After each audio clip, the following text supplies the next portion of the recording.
ઓમ નમો ભગવતે વાસુદેવાય નમઃ.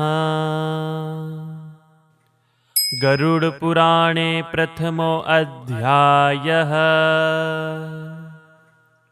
પાપીઓના દુઃખનું વર્ણન. ધર્મ દ્રઢબદ્ધ મૂલો વેદ સ્કંદ પુરાણ શાખાઢ્ય કુતુ કુષ્મો મોક્ષ ફલો મધુશુદ્ધ નઃ પાદયોજયતિ. એટલે કે ભગવાન વિષ્ણુ રૂપી વૃક્ષ સર્વોત્તમ છે. ધર્મ તેના મજબૂત મૂળ છે, વેદ તેની ડાળીઓ છે, યજ્ઞો તેના ફૂલ છે અને મોક્ષ તેનું ફળ છે. આ રીતે ભગવાન વિષ્ણુ જ બધા કર્મોના ફળ અને મોક્ષને આપનારા છે. નૈમિષારણ્યના પવિત્ર ક્ષેત્રમાં જ્યાં સ્વર્ગની પ્રાપ્તિ માટે સૌનક અને અન્ય મહાન ઋષિઓએ 1000 વર્ષનો યજ્ઞ શરૂ કર્યો હતો. આ યજ્ઞ દરમિયાન તેમણે સૂતજીને પૂછ્યું કે હે સૂતજી મહારાજ, તમે અમને સુખદ દેવમાર્ગ વિશે તો જણાવ્યું, પણ હવે ભયાનક યમમાર્ગ વિશે કહો. સૂતજીએ કહ્યું કે આ જ પ્રશ્ન ગરુડજીએ સ્વયં ભગવાન વિષ્ણુને પૂછ્યો હતો. ત્યારે ભગવાન વિષ્ણુએ ગરુડજીને જે કહ્યું હતું તે જ હું તમને કહું છું. એક સમયની વાત છે. ભગવાન શિવ જ્યારે સમાધિમાં લીન હતા ત્યારે માતા પાર્વતીએ તેમને પૂછ્યું કે હે પ્રભુ, તમે તો સ્વયં સૃષ્ટિના સર્જનહાર, પાલનહાર અને સંહારક છો. તેમ છતાં તમે કોનું ધ્યાન ધરો છો? તમારાથી મહાન એવું કોણ છે? માતા પાર્વતીના પ્રશ્નનો જવાબ આપતા ભગવાન શિવે કહ્યું કે હે દેવી, હું આદિદેવ શ્રી વિષ્ણુનું ધ્યાન ધરું છું. વિષ્ણુ જ પરમ અને મહાન છે. તેમના ચિંતનમાં જ હું તલ્લીન રહું છું. તે જ પરમ બ્રહ્મ છે. ભગવાન શિવે આગળ કહ્યું કે ભગવાન વિષ્ણુ જ અનેક રૂપોમાં અવતાર ધારણ કરીને ધર્મની રક્ષા કરે છે. તેમણે રામ, કૃષ્ણ, વારાહ, નૃસિંહ જેવા અવતારો લઈને અધર્મનો નાશ કર્યો છે. રામના રૂપમાં રાક્ષસોનો સંહાર કર્યો, કૃષ્ણના રૂપમાં દુષ્ટ પ્રવૃત્તિવાળા લોકોનો વિનાશ કરીને ધર્મની સ્થાપના કરી. વારાહના રૂપમાં પૃથ્વીનો ઉદ્ધાર કર્યો અને નૃસિંહના રૂપમાં પોતાના ભક્ત પ્રહલાદની રક્ષા કરીને હિરણ્યકશ્યપનો સંહાર કર્યો. આ જ કારણે હું મારા નેત્રો બંધ કરીને સતત તેમનું ચિંતન કરું છું. આ પ્રમાણે સૂતજીએ કહ્યું કે ભગવાન વિષ્ણુ જ આ સૃષ્ટિના મૂળ કર્તા છે. તેઓ જ લક્ષ્મીપતિ નારાયણ છે કે જે જળમાં નિવાસ કરે છે. તેમના જ અંશથી વેદવ્યાસજીનો જન્મ થયો કે જેમણે આ પુરાણોની રચના કરી. આ વાત સાંભળીને ગરુડજીએ ફરી પૂછ્યું કે પ્રભુ, તમે અમને ભક્તિ માર્ગ વિશે તો જણાવ્યું, પણ એ પાપી માણસોની સી ગતિ થાય કે જેઓ જીવનભર પાપ કરે છે? ભગવાન વિષ્ણુએ ગરુડજીને કહ્યું કે હે ગરુડ, હવે હું તને તે દુર્ગમ યમ માર્ગ વિશે કહું છું કે જે પાપી, નિર્દય, પરસ્ત્રી ગમન કરનાર, પરધનના લોભી અને હંમેશા માયામાં રચ્યા પચ્યા રહે છે. તેમને નરકમાં ભયાનક યાતનાઓ ભોગવવી પડે છે. મનુષ્ય આ સંસારમાં જન્મ લઈને પોતાના પૂર્વજન્મમાં પુણ્ય અને પાપ અનુસાર સુખ અને દુઃખ ભોગવે છે. અશુભ કર્મોને કારણે શરીરમાં રોગો થાય છે. યુવાવસ્થા અને વૃદ્ધાવસ્થાના પડાવો પસાર કરતા તે રોગથી પીડિત થાય છે. આ સમયે તેને પોતાના મૃત્યુ નજીક લાગવા છતાં સાંસારિક મોહમાયા છોડી શકતો નથી. અપમાનજનક સ્થિતિમાં જીવતા તે અન્ન ખાય છે. જ્યારે વૃદ્ધાવસ્થામાં શરીર અશક્ત બને, ઇન્દ્રિયો શિથિલ થઈ જાય, પાચન શક્તિ મંદ પડે, નાડીઓ કફથી ભરાઈ જાય અને નેત્રો મોટા થઈ જાય ત્યારે તે પથારીવશ થઈ જાય છે. આ સમયે તેને સાચું જ્ઞાન થાય છે, સત્ય સમજાય છે, છતાં તે કંઈ બોલી શકતો નથી. આવી દયનીય અવસ્થામાં યમદૂતો ભયાનક સ્વરૂપ ધારણ કરીને ત્યાં પ્રગટ થાય છે. જેમના વાળ કાંટા જેવા ઊભા, કાગડાના પીછા જેવા કાળા, વાકું મોઢું, ધારદાર નખ અને ભયાનક આંખો હોય છે. આ યમદૂતોને જોઈને જીવને વીછીના ડંખ જેવી તીવ્ર પીડા થાય છે. તેના મુખમાંથી ફીણ અને લાળ નીકળે છે અને આત્મા શરીરમાંથી મર્દવાર વાટે બહાર નીકળવાનો પ્રયત્ન કરે છે. યમદૂતો અંગૂઠા જેવડા સૂક્ષ્મ શરીરવાળા જીવને પકડીને યમલોકમાં લઈ જાય છે. રસ્તામાં તેઓ તેને નરકના દુઃખોનું વર્ણન કરીને ધમકાવે છે, કોરડાથી મારે છે, અને આ સમયે જીવ પોતાના સ્નેહીજનોનું રુદન સાંભળીને હાય હાય કરે છે. યમ માર્ગમાં કૂતરાઓ કરડે છે. ભૂખ અને તરસથી પીડાઈને તપતી ધરતી પર છાયણા વગરના રસ્તે કોરડાનો માર ખાતા ખાતા તેને ચાલવું પડે છે. અને આ જીવને 2-3 મુહૂર્તમાં યમલોકમાં લઈ જવામાં આવે છે કે જ્યાં તેને ભયાનક નરક બતાવવામાં આવે છે. ત્યાં તેને થોડી યાતનાઓ આપ્યા પછી તેના જળ દેહ પાસે લાવવામાં આવે છે, પણ તે દેહમાં પ્રવેશ કરી શકતો નથી અને ખૂબ પીડાય છે. ભગવાન વિષ્ણુ ગરુડજીને સમજાવે છે કે હે ગરુડ, આ સમયે જીવ પોતાના પુત્રાદી આપેલા પિંડ અને દાનનો ઉપભોગ કરે છે. જો કે પાપી જીવને તેનાથી સંતોષ થતો નથી. તેમ છતાં તેના સ્નેહીઓએ શ્રાદ્ધ અવશ્ય કરવું જોઈએ. જો તેમ ન કરવામાં આવે તો જીવ પિશાચ બનીને દુઃખોથી પીડાઈને લાંબા સમય સુધી ભટક્યા કરે છે. આથી તેના વંશોજોએ પુણ્ય અને શ્રાદ્ધ જેવી ક્રિયાઓ કરવી જોઈએ. 10 દિવસ સુધી પિંડ આપવા જોઈએ અને આ પિંડના 4 ભાગ થાય છે.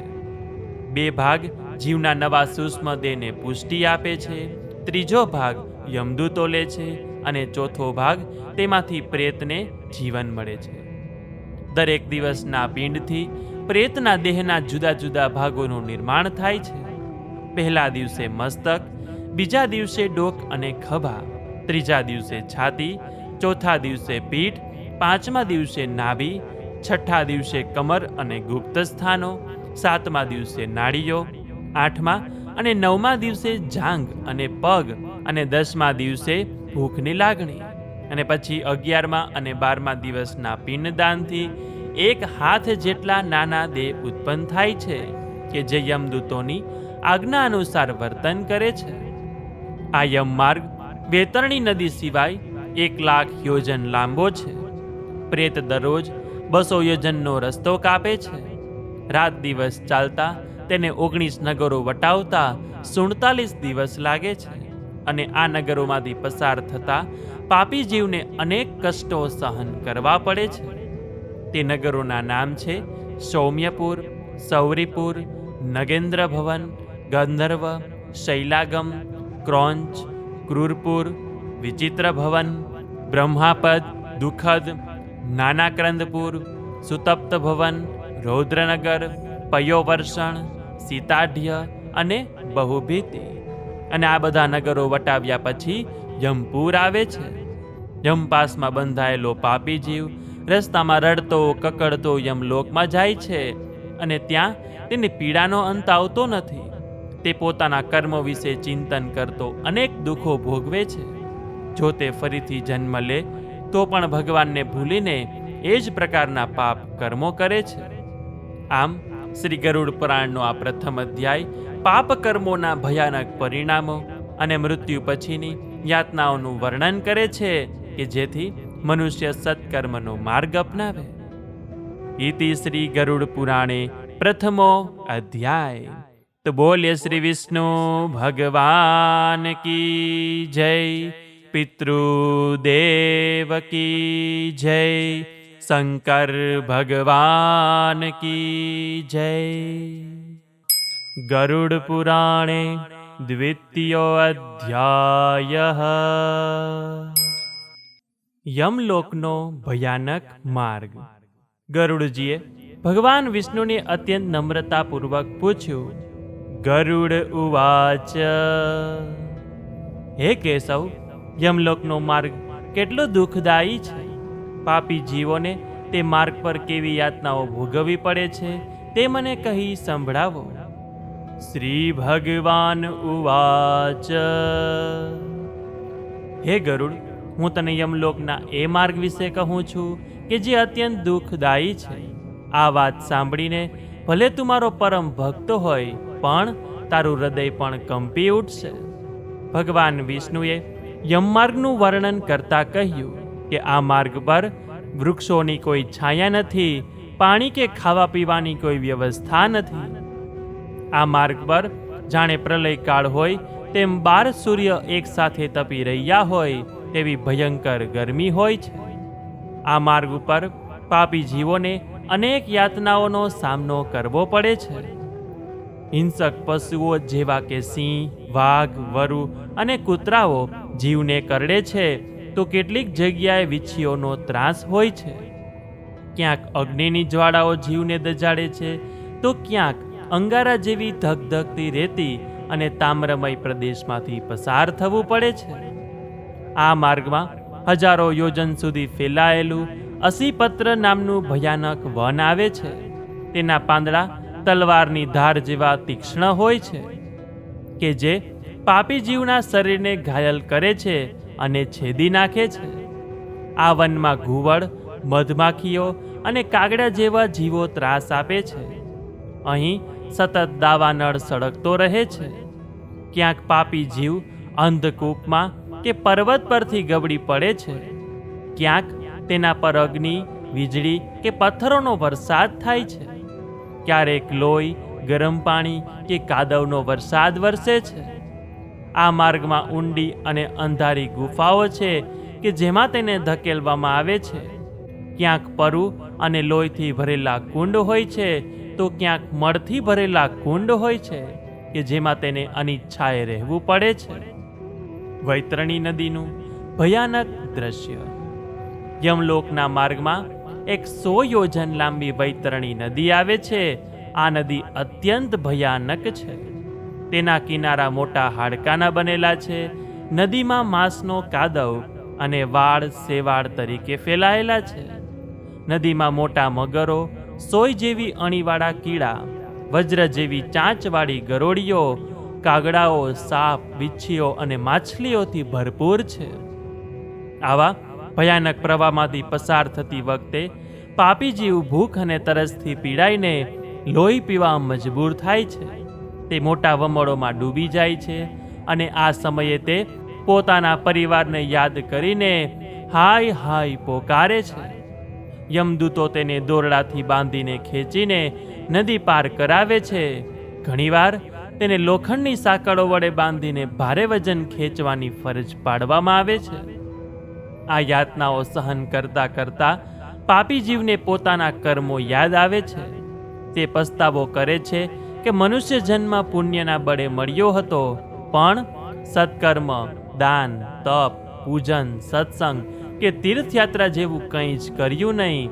તેણે પોતાનો અમૂલ્ય જન્મ વ્યર્થ ગુમાવ્યો. પાપીની યમલોક યાત્રા અને શ્રાદ્ધનું મહત્વ.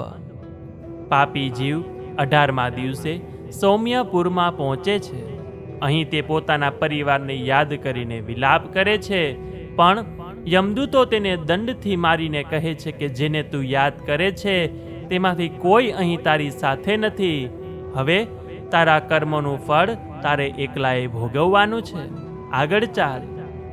અને અહીં જીવ પોતાના પુત્ર પૌત્રોએ આપેલ માસિક શ્રાદ્ધનો પિંડ ગ્રહણ કરે છે. તે પછી જંગલ નામના રાજાના નગરમાં પહોંચી ત્રિપાક્ષિક શ્રાદ્ધનું ભોજન ગ્રહણ કરે છે. નગેન્દ્ર ભવન પહોંચતા તેને 2 મહિના વીતી જાય છે. અહીં તેના પરિવારે આપેલ અન્ન વસ્ત્રનો ઉપભોગ કરે છે. ગંધર્વપુર 3 મહિને પહોંચી માસિક શ્રાદ્ધના પિંડ અને જળનો સ્વીકાર કરે છે. સેલાગમ 4થા મહિને પહોંચતા તેના પર પથ્થરનો વરસાદ થાય છે. અહીં 4થા મહિનાના શ્રાદ્ધનું ભોજન ગ્રહણ કરે છે. 5મા મહિને કોચનગર પહોંચી 5મા મહિનાના શ્રાદ્ધનો પિંડ ગ્રહણ કરે છે. 5.5 મહિને ક્રૂરપુર પહોંચીને ત્યાં પિંડનો ઉપયોગ કરે છે. વિચિત્ર ભુવનમાં વિચિત્ર નામના રાજાનું શાસન હોય છે. આ નદી પાર કરવા માટે જીવને કહેવામાં આવે છે કે જો તે ગૌદાન કે પુણ્ય કર્યું હોય તો હોળીમાં બેસી શકે, અને પુણ્ય ન કર્યું હોવાથી નદીના કાદવમાં ફસાઈ જાય, અને ત્યારે યમદૂતો તેને અંકુશથી ખેંચીને પાર કરાવે છે. અને 6ઠા મહિનાના શ્રાદ્ધથી તેને થોડી શાંતિ મળે છે. આ રીતે આ પાપી જીવ આગળ વધીને 7મા મહિને બ્રહ્માપદપુર 8મા મહિને દુઃખદનગર, 9મા મહિને નાનકંદનગર, 10મા મહિને સુતપ્તનગર, 11મા મહિને રૌદ્રપુર અને 11.5 મહિને પયોવર્ષણ નગરમાં પહોંચે છે કે જ્યાં મેઘ તેને પરેશાન કરે છે. છેલ્લે 12મા મહિને તે સીતાઢ્ય નગરમાં પહોંચે છે કે જ્યાં કડકડતી ઠંડી તેને પીડા આપે છે. ઠંડી અને ભૂખથી પીડાઈને જીવ ચારે બાજુ મદદ માટે જુએ છે ત્યારે યમદૂતો કહે છે કે તારા એવા કોઈ પુણ્ય નથી કે જેનાથી તું આ દુઃખમાંથી મુક્ત થઈ શકે. વાર્ષિક શ્રાદ્ધનો ઉપભોગ કર્યા પછી જીવ યમલોક પહોંચે છે. ત્યાં તે પિંડ દ્વારા મળેલ 1 હાથ ઊંચાઈના દેહનો ત્યાગ કરે છે અને અંગૂઠા જેવડા સૂક્ષ્મ દેહને ધારણ કરી યમદૂતો સાથે કર્મોની સજા ભોગવવા માટે જાય છે. ભગવાન વિષ્ણુએ કહ્યું છે કે હે ગરુડ, યમપુરીના 4 દરવાજા છે અને આ દક્ષિણ દરવાજાનો માર્ગ મેં તને વર્ણવ્યો. આ માર્ગ ઉપર જીવને ભૂખ, તરસ, થાક, સતત પીડા આપે છે. હવે તું વધુ શું સાંભળવા માંગે છે? આ સાથે શ્રી ગરુડ પુરાણના સારાંશનો બીજો અધ્યાય અહીં સમાપ્ત થાય છે કે જે પાપના પરિણામો અને સત્કર્મની આવશ્યકતા પર ભાર મૂકે છે. ઇતિ શ્રી ગરુડ પુરાણે દ્વિતીયો અધ્યાયઃ. તો બોલીએ શ્રી વિષ્ણુ ભગવાન કી જય, પિતૃદેવ કી જય, શંકર ભગવાન કી જય. ગરુડ પુરાણે તૃતીયો અધ્યાયઃ. યમલોકમાં પાપી જીવની યાતનાઓ. ગરુડજીએ ભગવાન વિષ્ણુને પૂછ્યું કે હે કેશવ, યમલોકનો દુઃખદાયી માર્ગ પસાર કર્યા પછી તે પાપી જીવને યમલોકમાં પહોંચીને બીજી કઈ કઈ યાતનાઓ ભોગવવી પડે છે? ત્યારે ભગવાન વિષ્ણુએ કહ્યું કે હે ગરુડ, હવે હું તને હૃદય કંપાવી દે તેવા નરકોનું શરૂઆતથી અંત સુધીનું વર્ણન કરું છું, તે ધ્યાનપૂર્વક સાંભળ. બહુ ભીતિપુરથી આગળ 44 યોજનના વિસ્તારમાં ફેલાયેલું યમનગર આવેલું છે. પાપી જીવ આ યમનગરમાં પહોંચે છે ત્યારથી તે ભયથી ખૂબ કલ્પાંત કરે છે. આ સમાચાર ધર્મધ્વજ નામના યમપાલને આપવામાં આવે છે. દ્વારપાલ તે જીવના સારા નરસા કર્મો વિશે ચિત્રગુપ્તને જણાવે છે. ભગવાન વિષ્ણુએ સમજાવ્યું કે ધર્મરાજ યમ પાપીના બધા કર્મો વિશે જાણે છે, છતાં તે ચિત્રગુપ્તને પૂછે છે. ચિત્રગુપ્ત શ્રવણલોકને પૂછે છે અને આ શ્રવણલોકો બ્રહ્માના પુત્રો છે કે જેઓ સ્વર્ગ, પૃથ્વી અને પાતાળમાં સતત ભ્રમણ કરતા રહે છે. તેઓ દૂરનું સાંભળી અને જોઈ શકે છે અને તેમની પત્નીઓ પણ આવું કરી શકે છે. આ શ્રવણી દરેક જીવના કર્મોના સાક્ષી હોય છે. બધા શ્રવણી પાપી જીવના કર્મો વિશે ચિત્રગુપ્તને પૂછે છે. આ ઉપરાંત સૂર્ય, ચંદ્ર, અગ્નિ, વાયુ, આકાશ, પૃથ્વી, જળ, આત્મા, યમ, દિવસ, રાત અને સંધ્યાકાળ આ બધા પણ જીવના કર્મોના સાક્ષી હોય છે. આ બધી માહિતી મળ્યા પછી યમરાજા પાપી જીવને પોતાની પાસે બોલાવે છે. યમરાજા, ચિત્રગુપ્ત અને યમદૂતો પોતાનો ભયાનક અને ઉગ્ર સ્વરૂપ ધારણ કરે છે અને આ ભયાનક સ્વરૂપ જોઈને પાપી જીવ કંપી ઉઠે છે. યમરાજા ચિત્રગુપ્તને જીવના કર્મો પૂછવાનું કહે છે. ચિત્રગુપ્ત પાપી જીવને સંબોધીને કહે છે કે હે પાપી જીવ, તે અહંકારમાં આવીને રાજી ખુશીથી ઘણા પાપ કર્યા છે, તો હવે તેની સજા ભોગવતા કેમ કંપી રહ્યો છે? ચિત્રગુપ્તની આ વાત સાંભળી જીવ રડવાનું બંધ કરે છે. ત્યારે ધર્મરાજ યમ તેના બધા કર્મોને તેની સજા સંભળાવે છે અને ત્યાર પછી યમદૂતોને તેને ભયંકર નરકમાં લઈ જવાનો આદેશ આપે છે. હે ગરુડ, યમરાજાની આજ્ઞાનું પાલન કરતા ચંડ પ્રચંડ જેવા યમદૂતો તેને જીવને નરકમાં લઈ જાય છે. નરકની નજીક 5 યોજન વિસ્તાર અને 1 યોજન ઊંચાઈ ધરાવતું એક સીમડાનું વૃક્ષ છે કે જે અગ્નિ સમાન તેજસ્વી છે. આ વૃક્ષ પર ઘણા પાપી જીવો લટકી રહ્યા હોય છે. યમદૂતો પાપી જીવને સાંકળથી બાંધીને આ વૃક્ષ પર લટકાવીને લોખંડના શસ્ત્રોથી મારે છે જીવ રડે છે અને કરગરવા છતાં તેની વાત સાંભળવામાં આવતી નથી. મારથી બેહોશ થઈ જાય છે અને પછી તે નીચે પડે છે. ત્યારે વૃક્ષના પાંદડા તેના શરીરને ઘાયલ કરે છે અને કૂતરાઓ તેને કરડીને ખાય છે. જ્યારે જીવ જોર જોરથી બૂમો પાડે છે ત્યારે યમદૂતો તેના મોઢામાં માટી ભરી દે છે. કેટલાક પાપી જીવોને કરવતથી વહેરવામાં આવે છે, કેટલાકના કુહાડીથી ટુકડા કરવામાં આવે છે, કેટલાકને અગ્નિમાં શેકવામાં આવે છે, કેટલાકને ઘી તેલમાં તળવામાં આવે છે, કેટલાકને હાથીના માર્ગ પર નાખી દેવામાં આવે છે, કેટલાકને કૂવામાં અને પર્વત પરથી ગબડાવવામાં આવે છે, કેટલાકને કીડાઓથી ભરેલા કુંડમાં નાખવામાં આવે છે કે જ્યાં તેઓ સતત પીડાય છે. જ્યારે જીવ આ યાતનાઓ ભોગવી રહ્યો હોય છે ત્યારે તેના લેણદારો ત્યાં આવી પહોંચે છે અને પોતાનું લેણું માગે છે. યમદૂતો તે જીવના દેહમાંથી માંસ કાઢીને લેણદારોને આપે છે.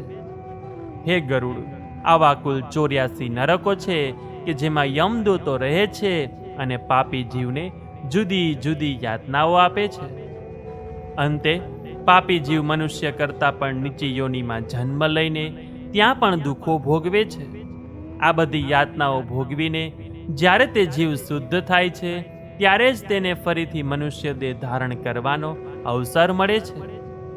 આમ શ્રી ગરુડ પુરાણનો 3જો અધ્યાય પાપી જીવને નરકમાં મળતી ભયંકર સજાઓનું વિસ્તૃત વર્ણન કરીને મનુષ્યને સત્કર્મ કરવા તથા પાપથી દૂર રહેવાનો બોધ આપે છે. ઇતિ શ્રી ગરુડ પુરાણે 3યો અધ્યાયઃ. તો બોલીએ શ્રી વિષ્ણુ ભગવાન કી જય, પિતૃદેવ કી જય, શંકર ભગવાન કી જય. અથ શ્રી ગરુડ પુરાણે 4થો અધ્યાયઃ. નરકના માર્ગે લઈ જતા પાપ કર્મો.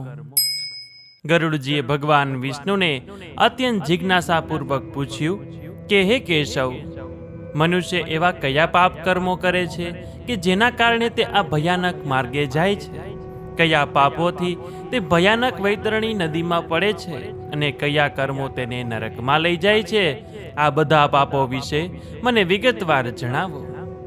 ભગવાન વિષ્ણુએ જવાબ આપ્યો કે હે ગરુડ, જે જીવ હંમેશા અશુભ કર્મોમાં રચ્યો પચ્યો રહે છે અને શુભ કાર્યોથી મોં ફેરવી લે છે, તે એક નરકમાંથી બીજા નરકમાં અને એક દુઃખમાંથી બીજા દુઃખમાં ભટક્યા કરે છે. જે ધર્માત્મા હોય છે તે યમપુરીના પૂર્વ, પશ્ચિમ કે ઉત્તર દ્વારથી પ્રવેશ કરે અને સુખપૂર્વક ગતિ પામે. પરંતુ પાપી જીવ તો ફક્ત દક્ષિણ દ્વારથી જ યમપુરીમાં દાખલ થાય છે અને આ માર્ગમાં જ મહાદુઃખ આપનારી વૈતરણી નદી આવેલી છે, જેમાં ખોટા કાર્યો કરનાર બધા જ જીવોને યમદૂતો ધકેલી દે છે. આ મુખ્ય 21 નરકોમાંથી સૌથી પીડા આપનાર વૈતરણી નદી છે. ભગવાન વિષ્ણુએ કયા પાપ વૈતરણીમાં ધકેલે છે તેનું વિસ્તૃત વર્ણન કર્યું કે જેઓ શુભ કાર્યોમાં વિઘ્ન નાખે છે, પોતાને સર્વશ્રેષ્ઠ માને છે, અભિમાનમાં અંધ હોય, નાસ્તિક હોય અને ભગવાનમાં શ્રદ્ધા રાખતા નથી, જેઓ વ્યભિચારી હોય, પોતાના મિત્રો કે પરિવાર સાથે વિશ્વાસઘાત કરે, જેઓ યાત્રાળુઓને લૂંટી લે છે, ઘર કે વનમાં આગ લગાડે છે, નિર્દોષ બાળકોની હત્યા કરે છે, જેઓ ગુરુ, દેવતા, સ્ત્રી કે બાળકોના ધનનો અપહાર કરે છે, સાધુઓનો દ્વેષ કરે અને બીજાની ઉન્નતિથી ઈર્ષા કરે, જેઓ સત્સંગથી દૂર રહે છે, શાસ્ત્રો કે પુરાણોની નિંદા કરે છે, ખરાબ વાણી બોલે છે અને ધર્મહીન જીવન જીવે છે, તે બધા વૈતરણી નદીમાં જાય છે. ભગવાન વિષ્ણુએ આગળ જણાવ્યું કે આ ઉપરાંત બીજા પણ ઘણા પાપ છે કે જે જીવને નરકમાં લઈ જાય છે, જેઓ માતા પિતા, ગુરુ, આચાર્ય અને અન્ય પૂજનીય વ્યક્તિઓનું અપમાન કરે છે, જેઓ પતિવ્રતા સ્ત્રીનો ત્યાગ કરે છે, બ્રાહ્મણોને દાન આપતા નથી, યજ્ઞ, કથા કે દાન જેવા શુભ કાર્યોમાં વિઘ્ન નાખે છે, જેઓ પશુઓની નિર્દયતાથી હત્યા કરે છે, બ્રાહ્મણોને તેમના ધાર્મિક કાર્યો કરતા અટકાવે છે માંસ અને મદિરાનું સેવન કરે છે, જેઓ સ્ત્રીઓ સાથે છળકપટ કરે, ખોટી સાક્ષી આપે, ચોરી કરે, બાગ બગીચા અને વૃક્ષોનો નાશ કરે છે, જેઓ બીજાને જાણી જોઈને દુઃખ આપે છે, જાહેર સ્થળોનો નાશ કરે છે, અનાથ પર દયા રાખતા નથી, ધાર્મિક નિયમોનું પાલન કરતા નથી અને મિત્ર સાથે દગો કરે છે, આવા બધા અશુભ અને અનિષ્ટકારક કર્મો કરનાર જીવને વૈતરણી નદીમાં નાખવામાં આવે છે અને તેનો કદી પણ ઉદ્ધાર થતો નથી. ભગવાન વિષ્ણુએ કહ્યું કે જે જીવ ઘર, વન કે ગામમાં આગ લગાડે તે ચોક્કસ યમલોકમાં જાય છે. ત્યાં તે જીવ યમદૂતોને વિનંતી કરે, પરંતુ દૂતો તેને દયા બતાવતા નથી. તેઓ તેને અશીપત્ર નામના વનમાં લઈ જાય છે, જ્યાં તલવાર જેવા ધારવાળા પાંદડાથી તેનું શરીર છેદાય છે. જ્યારે જીવને તરસ લાગે છે ત્યારે યમદૂતો તેને કડકડતું ગરમ તેલ પીવા આપે છે. તે તેલ પીતા જ તેના આંતરડા બળી જાય છે અને તે જમીન પર બેભાન થઈને પડી જાય છે. તે પીડાથી તડપે છે, પણ મોઢામાંથી શબ્દ બોલી શકતો નથી, ફક્ત નિશ્વાસ નાખે છે. હે ગરુડ, શાસ્ત્રોમાં પાપી જીવો માટે અનેક પ્રકારની શિક્ષાઓનું વર્ણન છે કે જે બધાનું વર્ણન કરવું શક્ય નથી. આ પાપી જીવ મહાપ્રલય થાય ત્યાં સુધી નરકમાં દુઃખ અને યાતનાઓ ભોગવ્યા કરે છે. આ નરકમાંથી મુક્ત થયા પછી પણ સૌપ્રથમ ચાંડાળની યોનિમાં જન્મ લે છે. ત્યાં પણ અનેક પીડાઓ સહન કરે છે. આ બધા વિશે હું તને આગળ જણાવીશ. આમ શ્રી ગરુડ પુરાણના સારાંશનો આ ચોથો અધ્યાય પાપ કર્મોના ભયાનક પરિણામો અને નરકની યાતનાઓનું વર્ણન કરીને મનુષ્યને સન્માર્ગે ચાલવાની પ્રેરણા આપે છે. ઇતિ શ્રી ગરુડ પુરાણે ચતુર્થો અધ્યાય. તો બોલીએ શ્રી વિષ્ણુ ભગવાન કી જય, પિતૃદેવ કી જય, શંકર ભગવાન કી જય. અથ શ્રી ગરુડ પુરાણે પંચમો અધ્યાય. પાપ કર્મોનું ફળ, રોગ અને પુનર્જન્મની કથા. ગરુડજીએ ભગવાન વિષ્ણુને અત્યંત જિજ્ઞાસાપૂર્વક પૂછ્યું કે હે કેશવ, મનુષ્ય જે પાપ કરે છે તેના કારણે તેને કેવા ચિહ્ન મળે છે અને તે પાપને કારણે તે કઈ કઈ યોનિમાં જાય છે, તે કૃપા કરીને મને કહો. ત્યારે ભગવાન વિષ્ણુએ જવાબ આપ્યો કે હે ગરુડ, નરકમાંથી પાછા ફરેલા પાપી જીવો કયા પાપોને કારણે કઈ યોનિમાં જાય અને કયા પાપને લીધે તેમને કયા ચિહ્ન મળે તે બધું વિસ્તારપૂર્વક કહું છું, ધ્યાનથી સાંભળ. ભગવાન વિષ્ણુએ પાપ અને તેના ફળરૂપે મળતા રોગ અને શારીરિક ચિહ્નોનું વર્ણન કર્યું. બ્રાહ્મણની હત્યા કરનાર ક્ષયરોગી, ગાયની હત્યા કરનાર કુબડો અને મૂર્ખ તથા કન્યાની હત્યા કરનાર કોઢનો રોગી બને છે અને આ ત્રણેય ચાંડાળની યોનિમાં જન્મ લે છે. સ્ત્રીની હત્યા કરનાર અને ગર્ભનો નાશ કરનાર પુલિંદ જેવી મ્લેચ્છ જાતિમાં રોગી બનીને જન્મે છે. પરસ્ત્રી સાથે મૈથુન કરનાર નપુંસક બને છે અને ગુરુપત્ની સાથે સંબંધ બાંધનારને ચામડીનો રોગ થાય છે. માંસ ખાનાર કોઢ અને રક્તાંધના એટલે કે લોહીના રોગોથી પીડાય છે.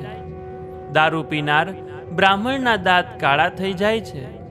એકલો મીઠાઈ ખાનારને ફોલ્લાવાળા રોગ થાય અને શ્રાદ્ધમાં એઠું ખવડાવનારના શરીરમાંથી કરોડિયા નીકળે છે.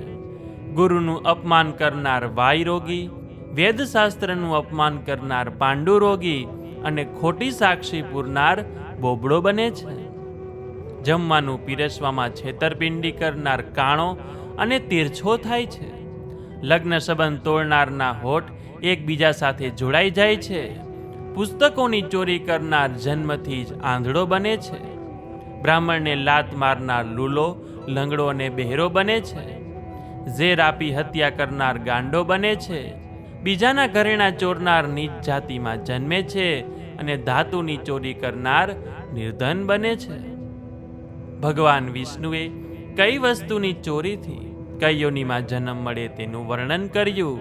તો કે રાંધેલું અનાજ ચોરનાર ઉંદર, દાણચોર તીડ અને પાણી ચોરનાર બપૈયા જેવો પક્ષી બને છે. માંસ ચોરનાર ગરુડ, મીઠું ચોરનાર કીડી, ફળ ચોરનાર વાંદરો, ચામડાના જૂતા ચોરનાર ગીધ અને કપાસ ચોરનાર ઘેટું બને છે. મધ ચોરનાર વગડાની માખી, કસ્તુરી ચોરનાર છછુંદર અને લીલોતરી શાકભાજી ચોરનાર મોર બને છે. ધર્મભ્રષ્ટ થવાથી મળતી યોનિઓનું વર્ણન. હિંસા દ્વારા જીવતા લોકો કસાઈને ત્યાં ઘેટા બકરા બને છે. તીર્થયાત્રીઓને લૂંટનાર પણ આવી જ હલકી યોનિમાં જાય છે. ઝેર ખાઈને આત્મહત્યા કરનાર સર્પ બને છે. ઉદ્ધત અને અભિમાની લોકો જંગલમાં હાથી બને છે. જે બ્રાહ્મણ વૈશ્વદેવ કર્યા વિના ભોજન કરે છે તે ઉજ્જડ વનમાં વાઘ બને છે. જે બ્રાહ્મણ સંધ્યા ગાયત્રીનો જપ કરતો નથી અને મનથી મલિન હોય છે તે બગલો બને છે. જે બ્રાહ્મણ દક્ષિણાના લોભથી યજમાન પાસે બળજબરીથી પૂજા કરાવે તે ગધેડો બને છે. મિત્ર સાથે દ્રોહ કરનાર પર્વત પરની ગરોળી બને છે અને વેપારમાં છેતરપિંડી કરનાર ઘુવડ બને છે. માતા પિતા, ગુરુ, બહેન કે ભાઈનો દ્વેષ કરનાર તે જ પરિવારમાં ફરીથી જન્મ લઈને નાશ પામે છે. સાસુ સસરાનો દ્વેષ કરનાર ઝઘડાળુ સ્ત્રી જળના જીવ તરીકે જન્મે છે. ભગવાન વિષ્ણુએ કહ્યું કે હે ગરુડ, મનુષ્ય લોખંડ, પથ્થર અને ઝેર પણ પચાવી શકે છે, પરંતુ બ્રાહ્મણના ધનનો અપહાર સહન કરી શકતો નથી. બ્રાહ્મણના ધનથી પુષ્ટ થયેલા હાથી ઘોડા પણ યુદ્ધમાં નાશ પામે છે. વેદ અને શાસ્ત્રમાં કુશળ બ્રાહ્મણોને છોડીને બીજાને દાન આપનાર અનેકવાર નરક ભોગવીને જન્માંધ, દરિદ્ર અને ભિખારી બને છે. પોતે આપેલી કે બીજાએ આપેલી બ્રાહ્મણની જમીન જો કોઈ છીનવી લે તો તે 60,000 વર્ષ સુધી મળમાં કીડો બનીને રહે છે. જે પોતે આપેલું દાન પાછું ખેંચી લે છે તે પ્રલયકાળ સુધી નરકમાં વાસ કરે છે. અવશ્યમેવ ભોક્તવ્યમ કૃતમ કર્મ શુભાશુભમ ના ભુક્ત ક્ષીયતે કર્મ કલ્પકોટી સતેરપી. ભગવાન વિષ્ણુએ અંતમાં કહ્યું કે હે ગરુડ, મનુષ્ય પોતે કરેલા શુભ અને અશુભ કર્મનું ફળ અવશ્ય ભોગવવું જ પડે છે. કરોડો કલ્પો વીતી જાય તો પણ કર્મનું ફળ ભોગવ્યા વિના તેનો નાશ થતો નથી. આમ શ્રી ગરુડ પુરાણનો 5મો અધ્યાય પાપ કર્મોના ભયાનક પરિણામો, રોગ અને પુનર્જન્મની વિવિધ યોનિઓનું વર્ણન કરીને મનુષ્યને સત્કર્મ કરવા અને ધર્મનું પાલન કરવાની પ્રેરણા આપે છે. ઇતિ શ્રી ગરુડ પુરાણે 5મો અધ્યાય. તો બોલીએ શ્રી વિષ્ણુ ભગવાન કી જય, પિતૃદેવ કી જય, શંકર ભગવાન કી જય. ગરુડ પુરાણે 6ઠો અધ્યાય. પાપી જીવનો ગર્ભવાસ. ગરુડજીએ ભગવાન વિષ્ણુને અત્યંત કરુણા સાથે પૂછ્યું કે હે કેશવ, નરકમાંથી પાછા ફરેલા જીવો માતાના ગર્ભમાં કેવી રીતે ઉત્પન્ન થાય છે અને ત્યાં તેઓ કેવા કેવા દુઃખો ભોગવે છે તે મને વિસ્તારપૂર્વક સમજાવો. ત્યારે શ્રી વિષ્ણુ ભગવાને જવાબ આપ્યો કે હે ગરુડ, સ્ત્રી અને પુરુષના સમાગમ દ્વારા વીર્ય અને રજ જ્યારે એક થાય ત્યારે પાપી જીવનો દેહ તેમાં પ્રવેશીને ઉત્પન્ન થાય છે. ખાસ કરીને ઋતુકાળના પ્રથમ 3 દિવસ દરમિયાન જ પાપીઓની ઉત્પત્તિ થાય છે. પ્રથમ દિવસે સ્ત્રી ચાંડાળ સમાન, બીજા દિવસે બ્રહ્મચારી અને ત્રીજા દિવસે ધોબણ સમાન ગણાય છે.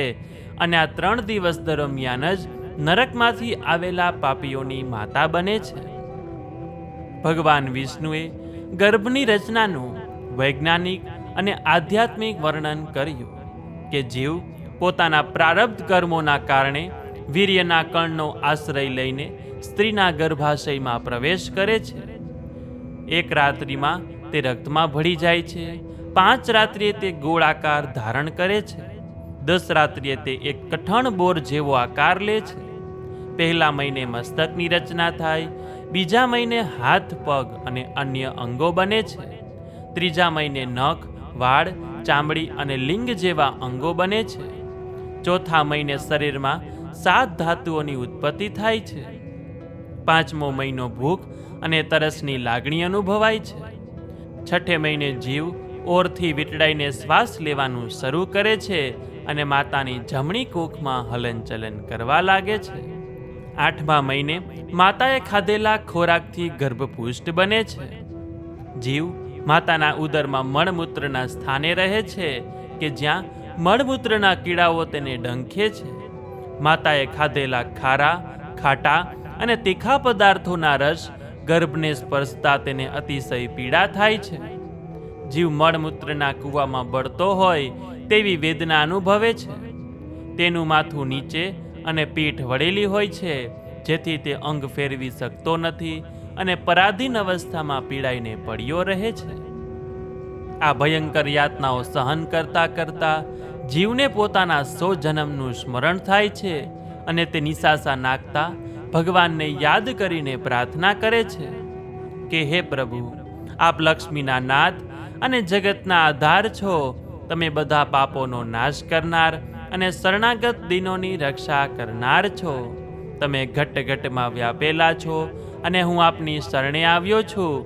તો હે પ્રભુ, જો હું અહીંથી છૂટીશ તો માત્ર આપનું સ્મરણ કરીશ અને મોક્ષ પ્રાપ્ત કરવાનો પ્રયત્ન કરીશ. આ મળમૂત્રના કૂવામાંથી મને બહાર કાઢો. હે ગરુડ, આ રીતે 10 મહિના સુધી જીવ ગર્ભમાં ભગવાનની સ્તુતિ કરતો રહે છે. 10 મહિના પૂરા થતાં પ્રસૂતિના વાયુના સ્પર્શથી જીવ અતિ કષ્ટ સાથે માતાની યોનિ દ્વારા બહાર આવે છે. બહાર આવતાની સાથે જ ગર્ભમાં તેને થયેલું જ્ઞાન ભૂલી જાય છે. જો જીવને ગર્ભવાસ, રોગ અને સ્મશાન જેવું જ્ઞાન પ્રાપ્ત થાય તો તેની બુદ્ધિ સ્થિર થાય અને તે સંસારના બંધનમાંથી મુક્તિ મેળવે. પણ માયાના મોહમાં ફસાયેલો જીવ કંઈ પણ કહ્યા વિના બાળપણના દુઃખો ભોગવે.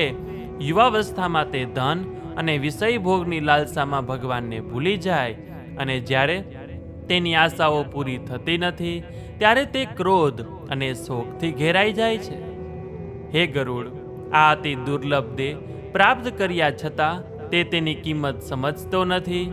જાણે તેના હાથમાં અમૃતનો કટોરો આવ્યો હોય અને તે તેને સાચવી શકતો ન હોય. સમય વીતતા તે વૃદ્ધાવસ્થામાં પહોંચે છે કે જ્યાં પણ તેને અનેક દુઃખો સહન કરવા પડે છે. અંતે તે મૃત્યુ પામીને ફરીથી દુઃખદાયક નરકમાં જાય છે. આમ જીવનું આવન જાવન ચાલતું રહે છે. પણ આ પાપી જીવ માયાના મોહમાં એટલો ફસાયેલો છે કે તેને વિષયો પ્રત્યે વૈરાગ ક્યારેય થતો જ નથી. હે ગરુડ, મેં તને અંત્યેષ્ટિ અને અંતકાળના સંસ્કારોથી રહિત પાપીઓનું ગતિનું વર્ણન કર્યું. હવે તું બીજું શું સાંભળવા ઈચ્છે છે? ઇતિ શ્રી ગરુડ પુરાણે 6ઠો અધ્યાય.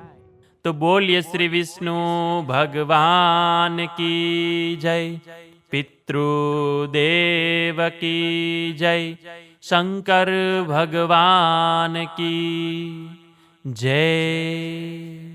અથ શ્રી ગરુડ પુરાણે 7મો અધ્યાય. નરકમાંથી મુક્તિનો માર્ગ. સૂતજી કહે છે કે આ પ્રકારનું ભયાનક વર્ણન સાંભળીને ગરુડ પીપળાના પાંદડાની જેમ કાંપવા લાગ્યા અને મનુષ્યના કલ્યાણના હેતુથી તેમણે ભગવાન કેશવને ફરીથી પ્રશ્ન પૂછ્યો કે હે પ્રભુ, મનુષ્ય જાણીએ અજાણીએ પાપ કરે છે તો તેને યમયાતના ભોગવવી ન પડે તે માટેનો ઉપાય શું? સંસારરૂપી સાગરમાં ડૂબી રહેલા જીવનો ઉદ્ધાર કેવી રીતે થઈ શકે અને તેઓ સદગતિ કેવી રીતે પામી શકે છે? ત્યારે શ્રી ભગવાન કહે છે કે હે ગરુડ, તે લોકોના કલ્યાણ માટે જે પ્રશ્ન પૂછ્યો છે તે સાંભળીને હું અત્યંત પ્રસન્ન થયો છું. હવે હું તને તે ઉપાય જણાવું છું. પહેલા મેં પુત્રહીન પાપીઓની દુર્ગતિ વિશે જણાવ્યું. પણ જે પુરુષને પુત્ર હોય અને જે ધાર્મિક હોય તે ક્યારેય નરકમાં જતો નથી. જો કોઈને પૂર્વજન્મના પાપને કારણે પુત્ર ન થતો હોય તો આ ઉપાય કરવા જોઈએ. હરિવંશ પુરાણનું શ્રવણ કરવું, શ્રીમદ દેવી ભાગવતના સપ્તશતીના પાઠ કરવા, શુદ્ધ હૃદયથી ભગવાન શિવનું ધ્યાન કરવું. આ ઉપાય કરવાથી તેને અવશ્ય બુદ્ધિમાન પુત્રની પ્રાપ્તિ થાય. જે પુત્ર પોતાના પિતાને નરકમાંથી ઉગારે તેને જ પુત્ર કહેવાય. બ્રહ્માજીએ પણ કહ્યું છે કે જે કુળમાં એક પણ ધર્મિષ્ઠ પુત્ર હોય તો તે આખા કુળનો ઉદ્ધાર કરે છે. વેદોમાં પણ કહ્યું છે કે પુત્રનું મુખ જોવાથી પિતા પિતૃઋણમાંથી મુક્ત થઈ જાય છે. જે પિતાનો પુત્ર સત્કર્મ કરે, શ્રાદ્ધ અને દાન પુણ્ય કરે, તે માતા પિતા સ્વર્ગને પામે છે. અને જો કોઈ પુત્રહીન મૃત્યુ પામે અને તેના વતી જો કોઈ બીજું શ્રાદ્ધ આદિ કર્મ કરે તો પણ તે જીવને સદગતિ પ્રાપ્ત થાય છે. આ બાબતને સમજાવવા હું તને એક પ્રાચીન કથા કહું છું. એક સમયે મહોદયપુર નામની નગરીમાં બબ્રુવાહન નામનો એક ધર્મિષ્ઠ, ઉદાર અને પ્રજાપાલક રાજા રાજ્ય કરતો હતો. તે એક પત્નીવ્રતનું પાલન કરતો હતો. એક દિવસ તે શિકાર માટે વનમાં ગયો. ત્યાં તેણે એક હરણ પર બાણ છોડ્યું અને ઘાયલ થયેલું હરણ ભાગી ગયું અને રાજા તેનો પીછો કરતા કરતા ખૂબ દૂર નીકળી ગયો. ભૂખ અને તરસથી પીડાઈને એક તળાવ પાસે પહોંચ્યો અને એક વિશાળ વડના ઝાડ નીચે આરામ કરવા બેઠો. ત્યાં તેણે માંસ વગરના ભયાનક પ્રેતો એટલે કે પિશાચો જોયા. તેમાંથી એક પિશાચ રાજા પાસે આવીને બોલ્યો કે હે રાજન, આપના દર્શનથી મારું પ્રેતપણું દૂર થશે અને મને મોક્ષ મળશે. આ સાંભળીને રાજાએ આશ્ચર્ય સાથે પૂછ્યું કે તમે આ પિશાચોનીમાં શા માટે આવ્યા છો અને આમાંથી મુક્તિ મેળવવા શું કરવું જોઈએ? તમારી કથા મને કહો. પિશાચે કહ્યું કે હું વેદેશ નગરીનો એક વૈશ્ય હતો. મારું નામ સુદેવ હતું. હું ધાર્મિક હતો અને દાન પુણ્ય કરતો હતો, પણ મારે કોઈ પુત્ર કે ભાઈ નહોતા.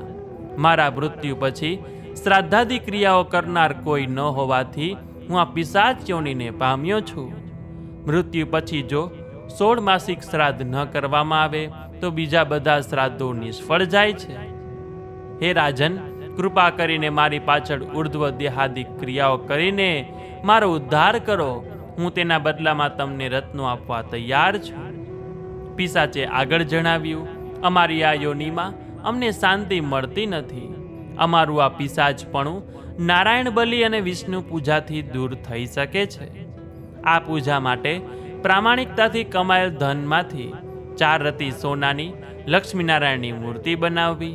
આ મૂર્તિને સુગંધિત જળથી સ્નાન કરાવી, પીળા વસ્ત્રો અને આભૂષણ પહેરાવવા, વિધિપૂર્વક સ્થાપના કરીને પૂજા કરવી. મૂર્તિની આસપાસ અન્ય દેવતાઓની સ્થાપના કરીને તેમનું પૂજન કરવું. પછી અગ્નિમાં હોમ કરીને દેવોને તૃપ્ત કરવા અને વિશ્વદેવનું તર્પણ કરવું. ત્યાર પછી શુદ્ધ હૃદયથી સ્નાન કરીને નારાયણ સામે ઉર્ધ્વ દેહાદિક ક્રિયાઓ કરવી. શ્રાદ્ધ, વૃષોત્સર્ગ, ભાષણોનું દાન, 13 પ્રકારના દાન અને સૈયાદ દાન પણ કરવું અને છેલ્લે ઉદક કુંભનું દાન કરવું. રાજાએ પૂછ્યું કે હે પિશાચ, કુંભનું દાન કેવી રીતે કરવું તે જણાવો. પિશાચે કહ્યું કે હે રાજન, ઉદક કુંભનું દાન અશુભ અને દુર્ગતિનો નાશ કરે છે. એક સોનાના કળશમાં બ્રહ્મા, વિષ્ણુ અને મહેશ અને લોકપાલોનું આહ્વાન કરવું. તે કળશને ઘી દૂધથી ભરીને ભગવાનની પ્રાર્થના કરવી અને પછી તે કળશ બ્રાહ્મણને દાનમાં આપવું.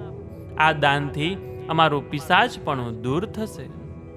પિશાચ રાજા સાથે વાત કરી રહ્યો હતો તેવામાં રાજાની સેના ત્યાં આવી પહોંચી. પિશાચે રાજાને રત્નો આપીને નમસ્કાર કર્યા અને અદૃશ્ય થઈ ગયો. રાજા પોતાની સેના સાથે નગરમાં પાછો ફર્યો. તેણે પિશાચે જણાવ્યા મુજબ ઉર્ધ્વ દેહાદિક ક્રિયાઓ વિધિપૂર્વક કરી કે જેનાથી તે પિશાચને મુક્તિ મળી. ભગવાન વિષ્ણુએ ગરુડજીને કહ્યું કે હે ગરુડ, જો કોઈ અજાણ્યા વ્યક્તિએ કરેલા શ્રાદ્ધથી પણ મૃતકને સદગતિ મળે તો પોતાના પુત્ર દ્વારા થયેલા શ્રાદ્ધથી પિતાને અવશ્ય સદગતિ મળે છે. ઇતિહાસમીમં પુણ્યમ શૃણોતિ શ્રાવચૈયઃ ન તો પ્રેતત્વમાં યાતઃ પાપાચાર યુતાવશી. એટલે કે જે કોઈ આ પવિત્ર કથાને સાંભળશે કે સંભળાવશે તે ભલે ગમે તેટલો પાપી હોય છતાં તેને પ્રેત યોનિ પ્રાપ્ત થશે નહીં અને તેને મુક્તિ મળશે. આમ ગરુડ પુરાણનો આ અધ્યાય આપણને પુત્રના કર્તવ્ય, શ્રાદ્ધનું મહત્વ અને સત્કર્મો દ્વારા મૃત્યુ પછી પણ સદગતિ પ્રાપ્ત કરવાના ઉપાયો શીખવે છે. આ કથા દ્વારા સ્પષ્ટ થાય છે કે માત્ર દાન પુણ્ય જ નહીં પણ ધાર્મિક સંસ્કારોનું પાલન પણ આત્માની મુક્તિ માટે અત્યંત જરૂરી છે. ઇતિ શ્રી ગરુડ પુરાણે સપ્તમો અધ્યાય. તો બોલીએ શ્રી વિષ્ણુ ભગવાન કી જય, પિતૃદેવ કી જય, શંકર ભગવાન કી જય. અથ શ્રી ગરુડ પુરાણે અષ્ટમો અધ્યાયઃ. પુણ્યાત્માની ઉત્તર ક્રિયાઓ. ગરુડજીએ પૂછ્યું કે હે પ્રભુ, પુણ્યશાળી આત્માઓની પરલૌકિક ક્રિયાઓ, ઉત્તર ક્રિયાઓ કેવી રીતે કરવી જોઈએ અને પુત્રે પોતાના પિતા માટે આ ક્રિયાઓ કેવી રીતે કરવી તે મને કહો. ત્યારે શ્રી ભગવાન કહે છે કે હે ગરુડ, મનુષ્ય જાતિના કલ્યાણ માટે તે જે પ્રશ્ન પૂછ્યો છે તે ખૂબ જ સારો છે. ધાર્મિક અને પુણ્યશાળી લોકો માટે જે યોગ્ય ક્રિયાઓ છે તે બધી હું વિસ્તારપૂર્વક કહું છું. જ્યારે કોઈ પુણ્યાત્મા વૃદ્ધાત્મા આવે અને તેનું શરીર રોગોથી ઘેરાય ત્યારે કાનમાં આંગળી નાખતા સંભળાતો ધબકાર જો ન સંભળાય તો સમજવું કે તેનો મૃત્યુકાળ નજીક છે. આ સમયે મૃત્યુના ભયથી મુક્ત થઈને આળસનો ત્યાગ કરીને પાપોનું પ્રાયશ્ચિત કરવું જોઈએ. મૃત્યુનો સમય નજીક આવે ત્યારે સ્નાન કરીને શાલિગ્રામનું પૂજન કરવું, તેમને નૈવેદ્ય અર્પણ કરવું અને બ્રાહ્મણોને દાન આપવું. અષ્ટાક્ષરી એટલે કે ઓમ નમો નારાયણાય અને દ્વાદશાક્ષરી એટલે કે ઓમ નમો ભગવતે વાસુદેવાય એ મંત્રનો જાપ કરવો. ભગવાનનું નામ સાંભળતા જ બધા પાપ ભસ્મીભૂત થઈ જાય છે. મરનાર વ્યક્તિની નજીક બેસીને સગા સંબંધીઓએ 10 અવતારના નામ લેવા અને ભગવાનના અન્ય નામ સાંભળવા. જો મરનાર વ્યક્તિ ભૂલથી પણ ભગવાનના નામ સાથે જોડાયેલું કોઈ નામ લે તો પણ તેને મુક્તિ મળે છે. ભગવાનના નામોમાં પાપોને બાળી નાખવાની શક્તિ છે. યમરાજ પણ પોતાના દૂતોને આદેશ આપે છે કે જે વ્યક્તિ ભગવાનનું નામ લેતી હોય તેને ક્યારેય સ્પર્શ કરવો નહીં, એને મારી પાસે લાવશો નહીં. પણ જે ભગવાનનું નામ લેતો નથી, તેમને નમન કરતો નથી, તેને જ પકડીને મારી પાસે લાવજો. મૃત્યુ પછીના દાનનું ફળ. જે વ્યક્તિ ભગવાનનું સ્મરણ કરે છે તેની નજીક નરક, યમ અને તેમના દૂતો ક્યારેય ફરકતા નથી.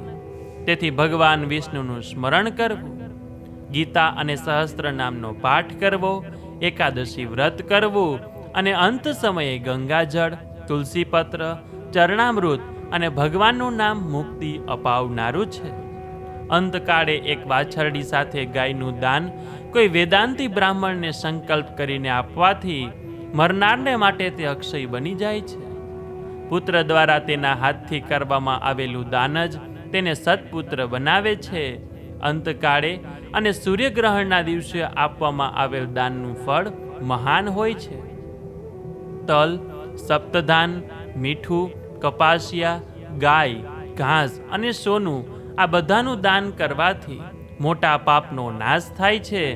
પરસેવાથી ઉત્પન્ન થયેલા 3 પ્રકારના તલનું દાન કરવાથી અસુર લોક પણ સંતુષ્ટ થાય છે અને તે કાયિક, વાચિક અને માનસિક પાપોનો નાશ કરે છે.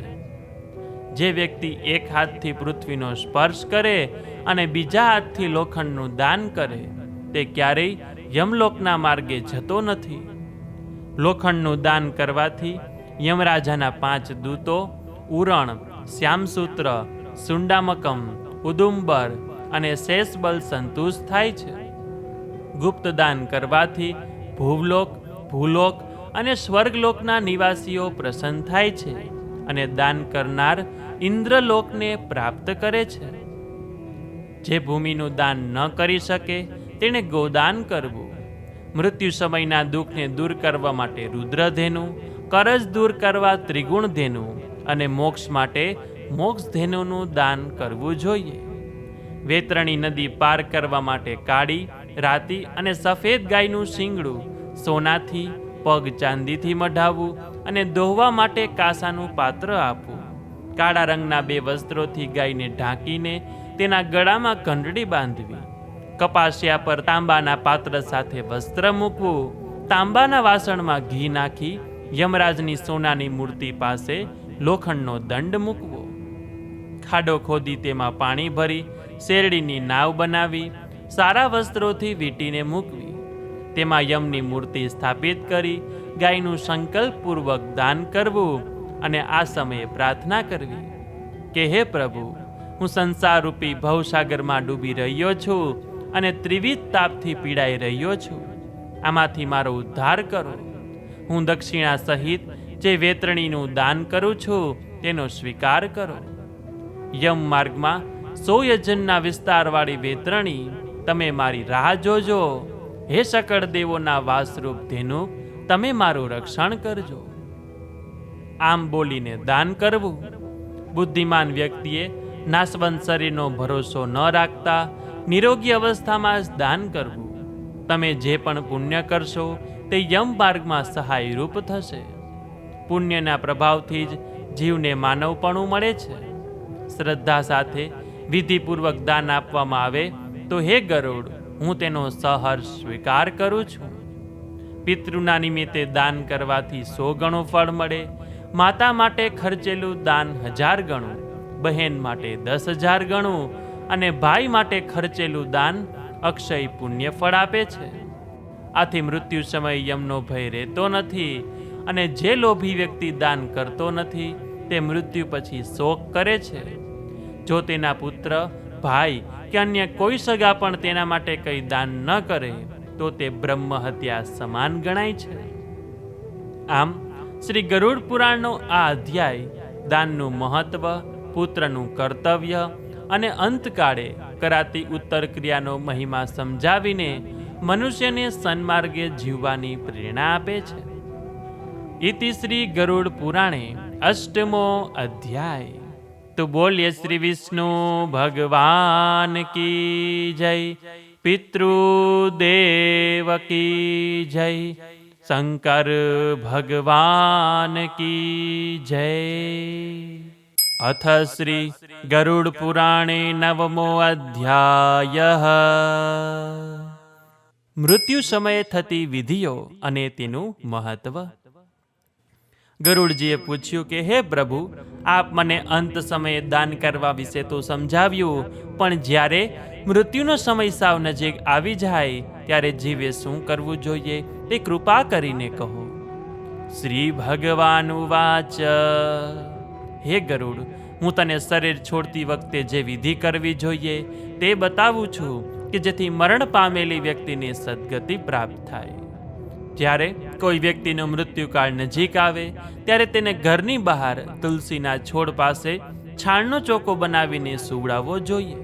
આ ચોકો અતિ પવિત્ર માનવામાં આવે છે, કારણ કે ત્યાં શિવજી, બ્રહ્માજી અને વિષ્ણુ ભગવાન સ્વયં આવે છે.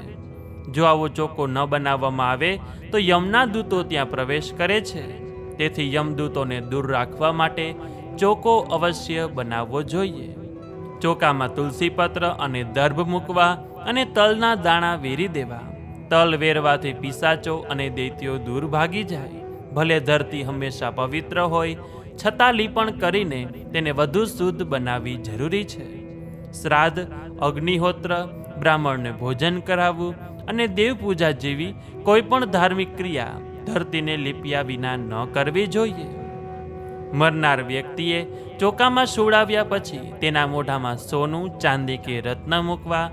ત્યારબાદ શાલિગ્રામનું ચરણામૃત અને ગંગાજળ તેના મુખમાં મૂકવું. આ કરવાથી મરનારને વૈકુંઠ લોક મળે છે. ગંગાજળ પીવાથી તેના બધા પાપો નાશ થઈ જાય છે.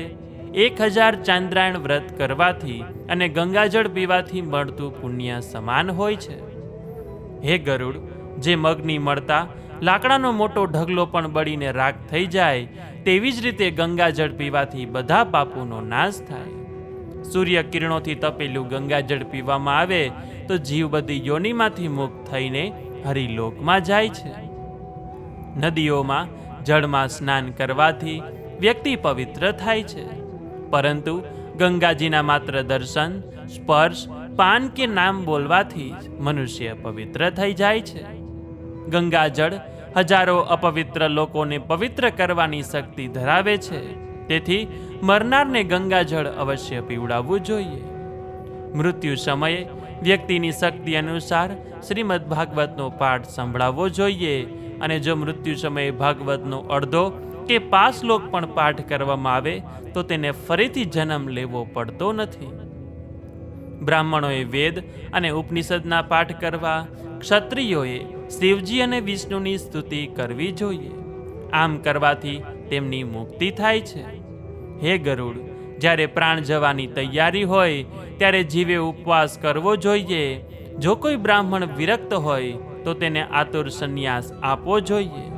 જ્યારે ગળામાં પ્રાણ અટક્યા હોય અને તે સમયે જો તે હું સંન્યાસી છું તેમ કહે તો તે બ્રાહ્મણ વૈકુંઠ લોક પામે છે અને જન્મ મરણના ચક્રમાંથી મુક્ત થઈ જાય છે. ધર્માત્માના પ્રાણ મુખના ઉપરના છિદ્ર દ્વારા નીકળે છે. મુખનું એક છિદ્ર, 2 આંખના, 2 નાકના, 2 કાનના છિદ્રો, એમ કુલ 7 છિદ્રો દ્વારા પ્રાણ બહાર જાય છે. આ સમયે નાભી આગળ એકત્ર થયેલા પ્રાણ અપાન વાયુ જુદા પડે છે અને પ્રાણવાયુ સૂક્ષ્મ બનીને શરીરમાંથી વિદાય લે છે. આ પ્રક્રિયા બાદ શરીર ચેષ્ટાહીન અને નિષ્ક્રિય બની જાય છે. તે અસ્પૃશ્ય અને દુર્ગંધવાળું બની જાય છે. આ જળ શરીરને બાળવામાં આવે તો તે ભસ્મ થઈ જાય છે, અને જો બાળવામાં ન આવે તો તેમાં કીડા પડે છે. શરીરમાંથી પ્રાણ નીકળી જતા પૃથ્વી, જળ, તેજ, વાયુ અને આકાશ, આ 5 મહાભૂતોમાં તે વિલીન થઈ જાય છે. જ્યારે આત્મા અને પ્રાણ બીજો દેહ ધારણ કરવા માટે આગળ વધે છે. ઇતિ શ્રી ગરુડ પુરાણે 9મો અધ્યાય. તો બોલીએ શ્રી વિષ્ણુ ભગવાન કી જય, પિતૃદેવ કી જય, શંકર ભગવાન કી જય. અથ શ્રી ગરુડ પુરાણે 10મો અધ્યાય. પુણ્યાત્માના દેહના અંતિમ સંસ્કાર. ગરુડજીએ પૂછ્યું કે હે વિભુ, પુણ્યશાળી વ્યક્તિના દેહને કેવી રીતે દહન કરવો જોઈએ તે વિધિ મને કહો, અને જો તેની પત્ની સાધ્વી હોય તો તેનું મહત્વ પણ જણાવો. શ્રી ભગવાન બોલ્યા કે હે ગરુડ, હવે હું તને મૃત્યુ પછી કરવામાં આવતી ઉર્ધ્વદેહિક ક્રિયાઓ વિશે કહું છું કે જે કરવાથી પુત્ર પૌત્રો તેમના પિતૃઋણમાંથી મુક્ત થાય છે. મરનાર વ્યક્તિના સંતાનોએ તેના બંધુઓ સહિત મુંડન કરાવવું જોઈએ. નખ અને બગલના વાળ પણ ઉતરાવવા, ત્યારબાદ સ્નાન કરીને મૃતદેહને પણ સ્નાન કરાવવું. મૃતદેહને ચંદન અને ગંગાજીની માટીનું તિલક કરવું. પુષ્પોની માળા પહેરાવી અને નવા વસ્ત્રો પહેરાવવા. ત્યારબાદ અપશવ્ય એટલે કે જમણા ખંભા પર યજ્ઞોપવિત કરીને ગોત્ર અને નામ બોલીને સંકલ્પ કરવો અને મૃતકના નામે પહેલું પિંડદાન આપવું. આ પિંડદાનથી પૃથ્વીના અધિષ્ઠાતા દેવ સંતુષ્ટ થાય છે. ઘરના દરવાજા પાસે પણ પિંડ આપવો કે જેથી ભૂત પ્રેત આત્માઓને શાંતિ મળે અને તેઓ કોઈને હેરાન ન કરે. ઘરની પુત્ર વધુઓએ મૃતદેહની પ્રદક્ષિણા કરીને તેનું પૂજન કરવું. પછી જેણે તેને ઉછેરીને મોટો કર્યો હોય તે સંતાનો અને પુત્રોએ સબને ખભા પર ઉચકીને સ્મશાન લઈ જવું. સ્મશાન લઈ જતા પહેલા મૃતદેહને ફરીથી સ્નાન કરાવીને ભૂત નામના પ્રેતને પિંડદાન કરવું. જો આ પિંડદાન ન કરવામાં આવે તો રાક્ષસો શબને ખાઈ જાય અને અગ્નિદા કરવા યોગ્ય રહેવા દેતા નથી. સ્મશાનમાં મૃતદેહનું માથું ઉત્તર દિશામાં રાખવું.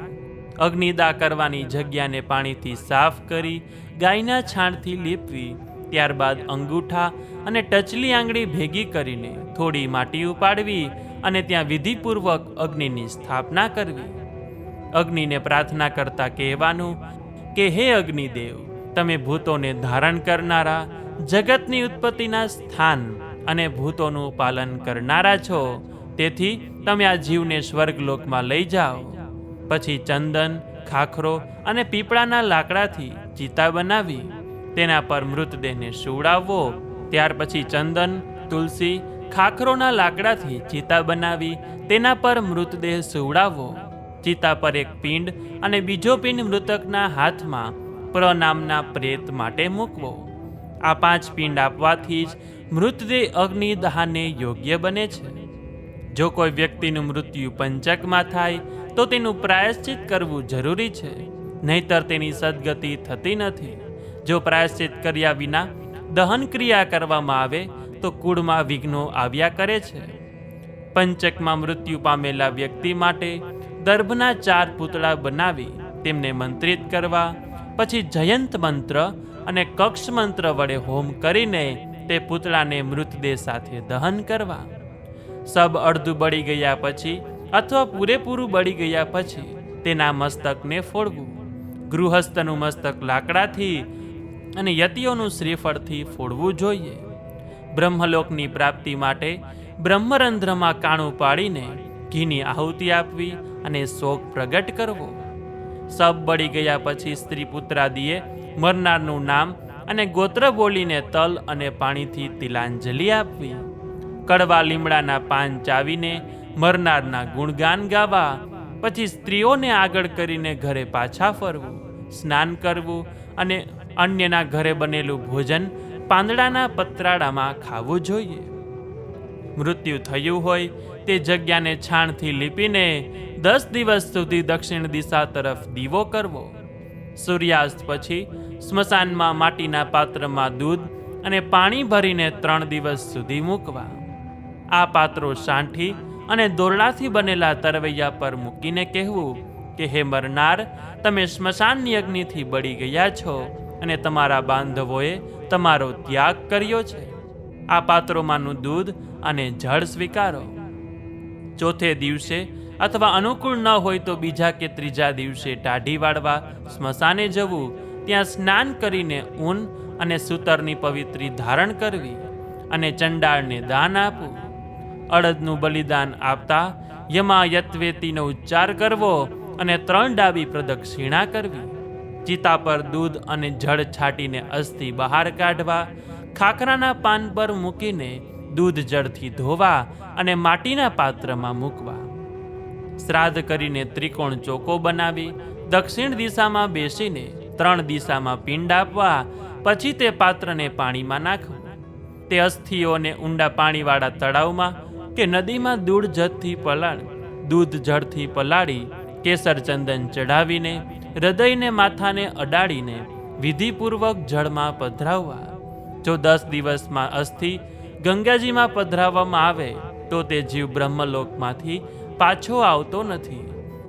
જ્યાં સુધી અસ્થિ ગંગામાં રહે છે ત્યાં સુધી જીવ સ્વર્ગમાં નિવાસ કરે છે. ગંગાજીનો પવન પણ મરનારને સ્પર્શ થાય તો તે પાપ મુક્ત થઈ જાય છે. જો કોઈ પરદેશમાં મૃત્યુ પામે તો તેના સમાચાર મળ્યા પછી દર્ભનું પૂતળું બનાવીને દહન કરવું અને તેની રાખ ગંગાજીમાં નાખવી. ગર્ભમાં જે બાળક મૃત્યુ પામે તેની કોઈ ક્રિયા કરવાની હોતી નથી. 5 વર્ષથી નાનું બાળક મૃત્યુ પામે તો માત્ર બાળકોને જમાડવા અને જો બાળક જનોઈ પહેરેલું કે કુમાર હોય તો 10 પિંડ આપવા. સંન્યાસીઓને અગ્નિદાહ આપવો નહીં. તેમના માટે ઉદક ક્રિયા કે 10 ગાત્ર જેવા કર્મ કરવા નહીં, પરંતુ પિતૃએ પિતૃભક્તિ માટે તિથિ શ્રાદ્ધ કે ગયા શ્રાદ્ધ કરવું. સંન્યાસી, પરમહંસ, કુટીચક્ર, બહુદક જેવા સંતોના શબને મહાનદીમાં પ્રવાહિત કરી દેવું જોઈએ. જો ગંગા જેવી મોટી નદી ન હોય તો મૃતદેહને દાટી દેવો જોઈએ. એતે શ્રી ગરુડ પુરાણે 10મો અધ્યાય. તો બોલીએ શ્રી વિષ્ણુ ભગવાન કી જય, પિતૃદેવ કી જય, શંકર ભગવાન કી જય. અથ શ્રી ગરુડ પુરાણે એકાદશો અધ્યાય. 10 ગાત્ર વિધિ અને પુત્રનું કર્તવ્ય. ગરુડજીએ પૂછ્યું કે હે કેશવ, 10 ગાત્રાદિ વિધિનું મહત્વ શું છે? તે કરવાથી શું ફળ મળે? અને જો કોઈને પુત્ર ન હોય તો આ ક્રિયા કોણ કરી શકે તે મને જણાવો. ત્યારે ભગવાન વિષ્ણુ બોલ્યા કે હે ગરુડ, પુત્રએ પોતાના પિતાના મૃત્યુનો શોક છોડીને સાત્વિક ભાવથી તેમના ઋણમાંથી મુક્ત થવા માટે પિંડદાન અને દાન આદિ કરવું જોઈએ.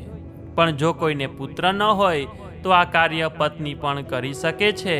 જો પત્ની પણ ન હોય તો ભાઈઓ, શિષ્યો, પિતરાય ભાઈઓ, ગુરુ કે નાના ભાઈઓના પુત્રો પણ 10 ગાત્રાદિ કર્મ કરી શકે છે. આ ક્રિયાઓનું ઘણું પુણ્ય મળે છે. યાદ રાખો, જે મૃત્યુ પામ્યું છે તે પાછું આવવાનું નથી, તેથી વ્યર્થ શોક કે રડવું યોગ્ય નથી. જો મોટો ભાઈ મૃત્યુ પામે તો નાનો ભાઈ તેની વિધિ કરી શકે છે, પરંતુ જો પુત્ર મરણ પામે તો તેના પિતાએ 10 ગાત્રાદિ વિધિ કરવી નહીં. જો કોઈને 1 થી વધુ પુત્રો હોય તો તેમાંના મોટા પુત્રએ જ શ્રાદ્ધની વિધિ કરવી જોઈએ. ભગવાન વિષ્ણુએ 10 ગાત્ર કર્મની વિગતવાર વિધિ સમજાવી કે મધ્યાહનના સમય પછી જળાશય કે નદીમાં મંત્ર વિના સ્નાન કરવું, ત્યારબાદ વૃક્ષ નીચે દક્ષિણ દિશા તરફ મુખ રાખીને બેસવું, ત્યાં ગાયના છાણથી એક વેદી બનાવી તેને લીપવી, પછી ત્યાં કૌશિક નામના બ્રાહ્મણનું દર્ભ દ્વારા પાંદડા પર સ્થાપન કરવું અને તેના પગ ધોઈને અર્ધ્ય અર્પણ કરવું. પુણ્ય શંકાસ મંત્રથી તેમને નમન કરવા, તેની સામે પિંડ માટે દર્ભનું આસન મૂકીને ગોત્ર અને નામનો ઉચ્ચાર કરવો. રાંધેલા ભાત અને જવના લોટનો પિંડ બનાવી તેના પર ચંદન અને ભાંગરાના ફૂલ ચડાવવા. ધૂપ, દીવો, નૈવેદ્ય, તાંબુલ અને દક્ષિણા અર્પણ કરવા. દૂધ અને પાણી ભેળવી તેમાં અન્ન નાખીને કાગડાઓ માટે એક પાત્રમાં મૂકવું. કાગડાઓ પિતૃનું સ્વરૂપ ગણાય છે. પછી હાથમાં જળ લઈને કહેવાનું, અમુક નામને પ્રેતાય મદત્સુપસ્થિતુ, એટલે કે અમુક નામ અને ગોત્રવાળા પ્રેત માટે મેં જે આપ્યું છે તે તેમને પ્રાપ્ત થાવ. આ રીતે પ્રેતના નામ અને ગોત્રનો ઉચ્ચાર કરીને જળની અંજલિ અર્પણ કરવી. મૃત્યુના દિવસથી 9 દિવસ સુધી દરરોજ આ પ્રમાણે દાન અને અન્ન જળ અર્પણ કરવું. મૃતકને સ્વર્ગ મળે તે હેતુથી 9મા દિવસે સપિંડથી તેલાભ્યંગ એટલે કે તેલનું માલિશ કરવું. ઘરની બહાર સ્નાન કરી સ્ત્રીઓને આગળ કરીને હાથમાં દુર્વા અને પાણી લઈ જ્યાં મૃત્યુ થયું હોય તે સ્થાને પાછે જઈને કહેવું કે હે પ્રેત, દુર્વા માફક તમારા કુળની વૃદ્ધિ થજો અને ડાંગરના ધાણીની જેમ તમારો વિકાસ થજો. આટલું કહીને ચોખા સાથે દુર્વા ત્યાં નાખવા. 10મા દિવસે અડદના લોટનો પિંડ આપવો. તે દિવસે ભાઈઓ અને વિધિ કરનાર પુત્ર ફરીથી મુંડન કરાવે. 10 દિવસ સુધી બ્રાહ્મણોને મિષ્ટાન જમાડી પ્રેતની મુક્તિ માટે ભગવાનને પ્રાર્થના કરવી. મૃતકના મોક્ષ માટે ભગવાનની પ્રાર્થના કરવી કે હે પ્રભુ, આપ આદિ અંત રહિત છો, શંખ ચક્ર ગદા ધારણ કરનાર છો અને કમળ સમાન નેત્રો વાળા છો. હે વાસુદેવ, આ પ્રેતને મોક્ષ આપો. ઇતિ સંપ્રાર્થના મંત્રમ શ્રાદ્ધાંતે પ્રત્યમ પઠેત, સ્નાત્વા ગત્વા ગૃહે દત્વા ગોગ્રાસમ ભોજનમ ચરે. આ રીતે દરરોજ શ્રાદ્ધના અંતમાં મંત્ર બોલવો, પછી સ્નાન કરીને ઘરે આવી ગાયને ઘાસ ખવડાવવું અને ત્યારબાદ પોતે ભોજન કરવું. આમ શ્રી ગરુડ પુરાણનો 11મો અધ્યાય 10 ગાત્ર કર્મની વિધિ અને તેના મહત્વને સમજાવીને મૃત્યુ પછીના ધાર્મિક કર્તવ્યોનું માર્ગદર્શન આપે છે.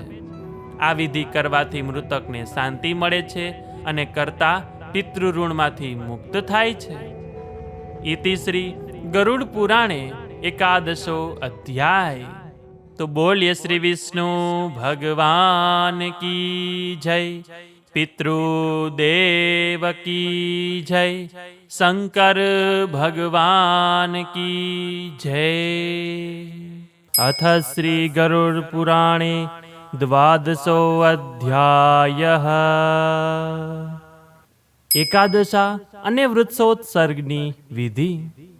ગરુડજીએ પૂછ્યું કે હે સુરેશ્વર, એકાદશાની વિધિ એટલે કે મૃત્યુના 11મા દિવસની ક્રિયા અને વૃક્ષોત્સર્ગની વિધિ વિશે કૃપા કરીને મને સમજાવો. શ્રી ભગવાનુવાચ. 11મા દિવસે સવારે વહેલા ઉઠી જળાશયમાં સ્નાન કરવું અને ઉર્ધ્વદેહિક ક્રિયાઓ પૂર્ણ કરવી. વેદશાસ્ત્રના જ્ઞાતા બ્રાહ્મણને બોલાવી તેમના ચરણ સ્પર્શ કરી પ્રેતની મુક્તિ માટે પ્રાર્થના કરવી. એકાદશાની વિધિનું મહત્વ. 10 દિવસ સુધી માત્ર નામ અને ગોત્ર બોલીને શ્રાદ્ધ કરવામાં આવે, પરંતુ 11મા દિવસે પ્રેતને મંત્ર સાથે પિંડદાન આપવું જોઈએ. આ દિવસે બ્રહ્માની ચાંદીની, વિષ્ણુની સોનાની, રુદ્રની તાંબાની અને યમરાજની લોખંડની પ્રતિમા બનાવવી. પશ્ચિમ દિશામાં ગંગાજળથી ભરેલા કળશ પર પીળા વસ્ત્રમાં વિષ્ણુની પ્રતિમા સ્થાપવી. પૂર્વ દિશામાં જળ દૂધ ભરેલા કુંભ ઉપર સફેદ વસ્ત્રમાં બ્રહ્માની મૂર્તિ મૂકવી. ઉત્તર દિશામાં ઘી મધ ભરેલા કુંભ પર લાલ વસ્ત્રમાં રુદ્રની પ્રતિમા સ્થાપવી અને દક્ષિણ દિશામાં ઇન્દ્રજળ ભરેલા કુંભ ઉપર કાળા વસ્ત્રમાં યમની મૂર્તિ મૂકવી. મધ્યમાં મંડળ બનાવીને કૌશિક પુત્ર બ્રાહ્મણની પ્રતિમા સ્થાપવી. દક્ષિણ મુખ થઈને જનોય અપસવ્ય કરીને તર્પણ કરવું અને ત્યારબાદ શિવ, બ્રહ્મા, વિષ્ણુ અને યમનું વેદ મંત્રોથી તર્પણ અને હવન કરવું. ભગવાન વિષ્ણુએ વૃક્ષોત્સર્ગનું મહત્વ સમજાવ્યું કે જો અંત સમયે તલ સહિત 8 મહાદાન ન અપાયા હોય તો તે સૈયાદાન સાથે આપવા જોઈએ. સૈયાદાન લેનાર બ્રાહ્મણના પગ ધોઈ વસ્ત્રો આપીને તેમનું પૂજન કરવું. ત્યારબાદ તેને લાડુ, વડા જેવું ભોજન જમાડવું. સૈયા પર સુવર્ણમાંથી બનાવેલી પુરુષની પ્રતિમાનું પૂજન કરી તે સૈયા બ્રાહ્મણને આપવી. આ દાન આપતી વખતે કહેવાનું કે બધી સામગ્રી સહિત પ્રેતની પ્રતિમા અને સૈયા હું તમને અર્પણ કરું છું. વૃક્ષોત્સર્ગ કરતી વખતે આખલો ખોડવાળો ન હોવો જોઈએ. તે લાલ આંખવાળો અને છીકણી રંગનો હોવો જોઈએ. તેના શિંગડા, ગળું અને પગની ખરી રાતી હોવી જોઈએ, જ્યારે પેટ સફેદ અને પીઠ કાળી હોવી જોઈએ. ક્ષત્રિયે લાલ કે મુંજળિયા રંગનો અને વૈશ્ય પીળા રંગનો આખલો આપવો. નવગ્રહનું સ્થાપન કરીને આખલા વાછરડીનું પૂજન કરવું. તેમને કંકણ બાંધવા, વિધિ પ્રમાણે સ્તંભ રોપીને તેમનું સ્થાપન કરવું. રુદ્રદેવના જળથી તેમને સ્નાન કરાવી ગંધ પુષ્પથી પૂજન કરી પ્રદક્ષિણા કરવી. ત્યારબાદ હાથ જોડીને કહેવું કે હે ધર્મરૂપી વૃક્ષ, તમને બ્રહ્માએ નિર્માણ કર્યા છે. મેં તમારો ઉત્સર્ગ કર્યો છે. તમે મારા આ ભવસાગરમાં રક્ષણ કરજો. આમ બોલીને તેને છોડી મૂકવો. વૃક્ષોત્સર્ગ કર્યા પછી સપિંડી શ્રાદ્ધ સુધીના શ્રાદ્ધો કરવા. મૃત્યુ સ્થળ, ઘરમાં અને 10 દિવસના 10 એમ પિંડ આપવા. પ્રેતત્વના નાશ માટે કુલ 16 શ્રાદ્ધ કરવાનું વિધાન છે. માસિક શ્રાદ્ધ એટલે કે 12 મહિના સુધી દર મહિને એક શ્રાદ્ધ કરવું. પાક્ષિક શ્રાદ્ધ એટલે કે મૃત્યુના 15 દિવસ પછી શ્રાદ્ધ કરવું. ત્રિપાક્ષિક શ્રાદ્ધ એટલે મૃત્યુના 45 દિવસ પછી શ્રાદ્ધ કરવું. ન્યૂનસણ માસિક એટલે 6 માસ પછી થતું શ્રાદ્ધ અને ન્યૂનાબ્દિક એટલે કે વર્ષ પૂરું થતાં પછી શ્રાદ્ધ કરવું. આ શ્રાદ્ધો કરવાથી પ્રેતત્વનો નાશ થાય છે અને મૃતક પિતૃઓની પંક્તિમાં સ્થાન મેળવે છે. અને જ્યાં સુધી આ શ્રાદ્ધ ન થાય ત્યાં સુધી મૃતકનું પ્રેતત્વ જતું નથી. તેથી પુત્ર કે પત્નીએ આ શ્રાદ્ધ અવશ્ય કરવા. જે પત્ની આ ક્રિયા કરે તે સતી ગણાય. જો કોઈનું અકાળે પાણીમાં, અગ્નિથી કે આત્મહત્યા દ્વારા મૃત્યુ થયું હોય તો તેની પાછળ નારાયણ બલિ જેવી ક્રિયાઓ કરવી જોઈએ. જો કોઈ વ્યક્તિ સર્પદંશથી મૃત્યુ પામી હોય તો સુદ કે વદ પાંચમના દિવસે જમીન પર લોટના નાક બનાવીને સુગંધિત સફેદ ફૂલ, ચંદન, ધૂપ, દીપ, તલ અને ચોખાથી પૂજન કરવું. કુલેરનું નૈવેદ્ય ધરાવીને દૂધ અર્પણ કરવું. શક્તિ મુજબ સોનું અને ગાયનું દાન કરવું અને ત્યારબાદ પ્રાર્થના કરવાની કે હે નાગરાજ, મારા પૂજનથી તમે સંતુષ્ટ થજો. અને આ પછી જ મરનારની નારાયણ બલિની ક્રિયા કરવી. 11મા દિવસે પિંડ અને અંજલિ આપીને 12મા દિવસે સપિંડી કરવી અને સૂતક ગયા પછી સૈયાદાન તથા પદદાન કરવું. આમ આ ગરુડ પુરાણનો 12મો અધ્યાય અંતિમ સંસ્કારની વિધિઓ, ખાસ કરીને એકાદશીની અને વૃષોત્સર્ગનું મહત્વ સમજાવીને મૃતકને સદગતિ આપવાનો માર્ગ દર્શાવે છે. ઇતિ શ્રી ગરુડ પુરાણે 12સો અધ્યાય. તો બોલીએ શ્રી વિષ્ણુ ભગવાન કી જય, પિતૃદેવ કી જય, શંકર ભગવાન કી જય. અથ શ્રી ગરુડ પુરાણે 13સો અધ્યાયઃ. સપિંડી વિધિ અને સૂતકના નિયમો. ગરુડજીએ પૂછ્યું કે હે પ્રભુ, હવે આપ મને સપિંડી વિધિ અને સૂતકના નિયમો વિશે સમજાવો. શ્રી ભગવાન ઉવાચ. ભગવાન વિષ્ણુએ કહ્યું કે હે ગરુડ, બ્રાહ્મણ 10 દિવસે, ક્ષત્રિય 12 દિવસે, વૈશ્ય 15 દિવસે અને શૂદ્ર 1 મહિને શુદ્ધ થાય છે. મૃત્યુનું સૂતક પિતરાય ભાઈઓને 10 દિવસ માટે લાગે છે. જો ચોથી પેઢી હોય તો 10 રાત્રિનું સૂતક લાગે, એટલે કે 10 દિવસનું સૂતક લાગે. 5મી પેઢીએ 6 રાત્રિનું, 6ઠ્ઠી પેઢીએ 4 રાત્રિનું અને 7મી પેઢીએ 3 રાત્રિનું સૂતક લાગે. જો કોઈ દૂરનો ગોત્રી કે વિદેશમાં રહેતો સંબંધી મૃત્યુ પામ્યો હોય અને તેના સમાચાર પછીથી મળે તો સમાચાર મળ્યા પછીના દિવસોનું સૂતક પાડવું. જો 10 દિવસથી વધુ સમય વીતી ગયો હોય તો 1 વર્ષ સુધી 3 રાત્રિનું સૂતક પાડવું. જો 1 વર્ષ પણ થઈ ગયું હોય તો ફક્ત સ્નાન કરવાથી શુદ્ધિ થાય છે. પ્રથમ સૂતકના 6 દિવસની અંદર જો બીજું સૂતક આવે તો પહેલા સૂતકની 10 દિવસની ક્રિયા પૂર્ણ થતાં બંને સૂતક સમાપ્ત ગણાય છે. બાળકનું સૂતક. દાંત ઉગ્યા પહેલા જો મૃત્યુ થાય તો ફક્ત સ્નાન કરવાથી શુદ્ધિ થાય. દાંત ઉગ્યા પછી પણ મુંડન પહેલા મૃત્યુ થાય તો 1 રાત્રિનું સૂતક લાગે. મુંડન કર્યા પછી પણ જનોય પહેલા મૃત્યુ પામે તો 3 રાત્રિનું સૂતક લાગે અને મોટી ઉંમરે મૃત્યુ પામે તો 10 રાત્રિનું સૂતક લાગે. જો પુત્રી 27 મહિના પહેલા મૃત્યુ પામે તો સ્નાન કરવાથી શુદ્ધિ થાય. સગાઈ ન થઈ હોય અને મોટી ઉંમરે મૃત્યુ પામે તો 3 રાત્રિનું સૂતક થાય. સગાઈ થઈ ગઈ હોય તો બંને પક્ષોએ 3 રાત્રિનું સૂતક પાડવું. ગર્ભ રહ્યા પછી જેટલા મહિને ગર્ભપાત થાય તેટલા દિવસનું સૂતક પાડવું પડે, પણ આ સૂતક પિતરાઈઓને લાગુ પડતું નથી. સપિંડી શ્રાદ્ધ અને તેના નિયમો.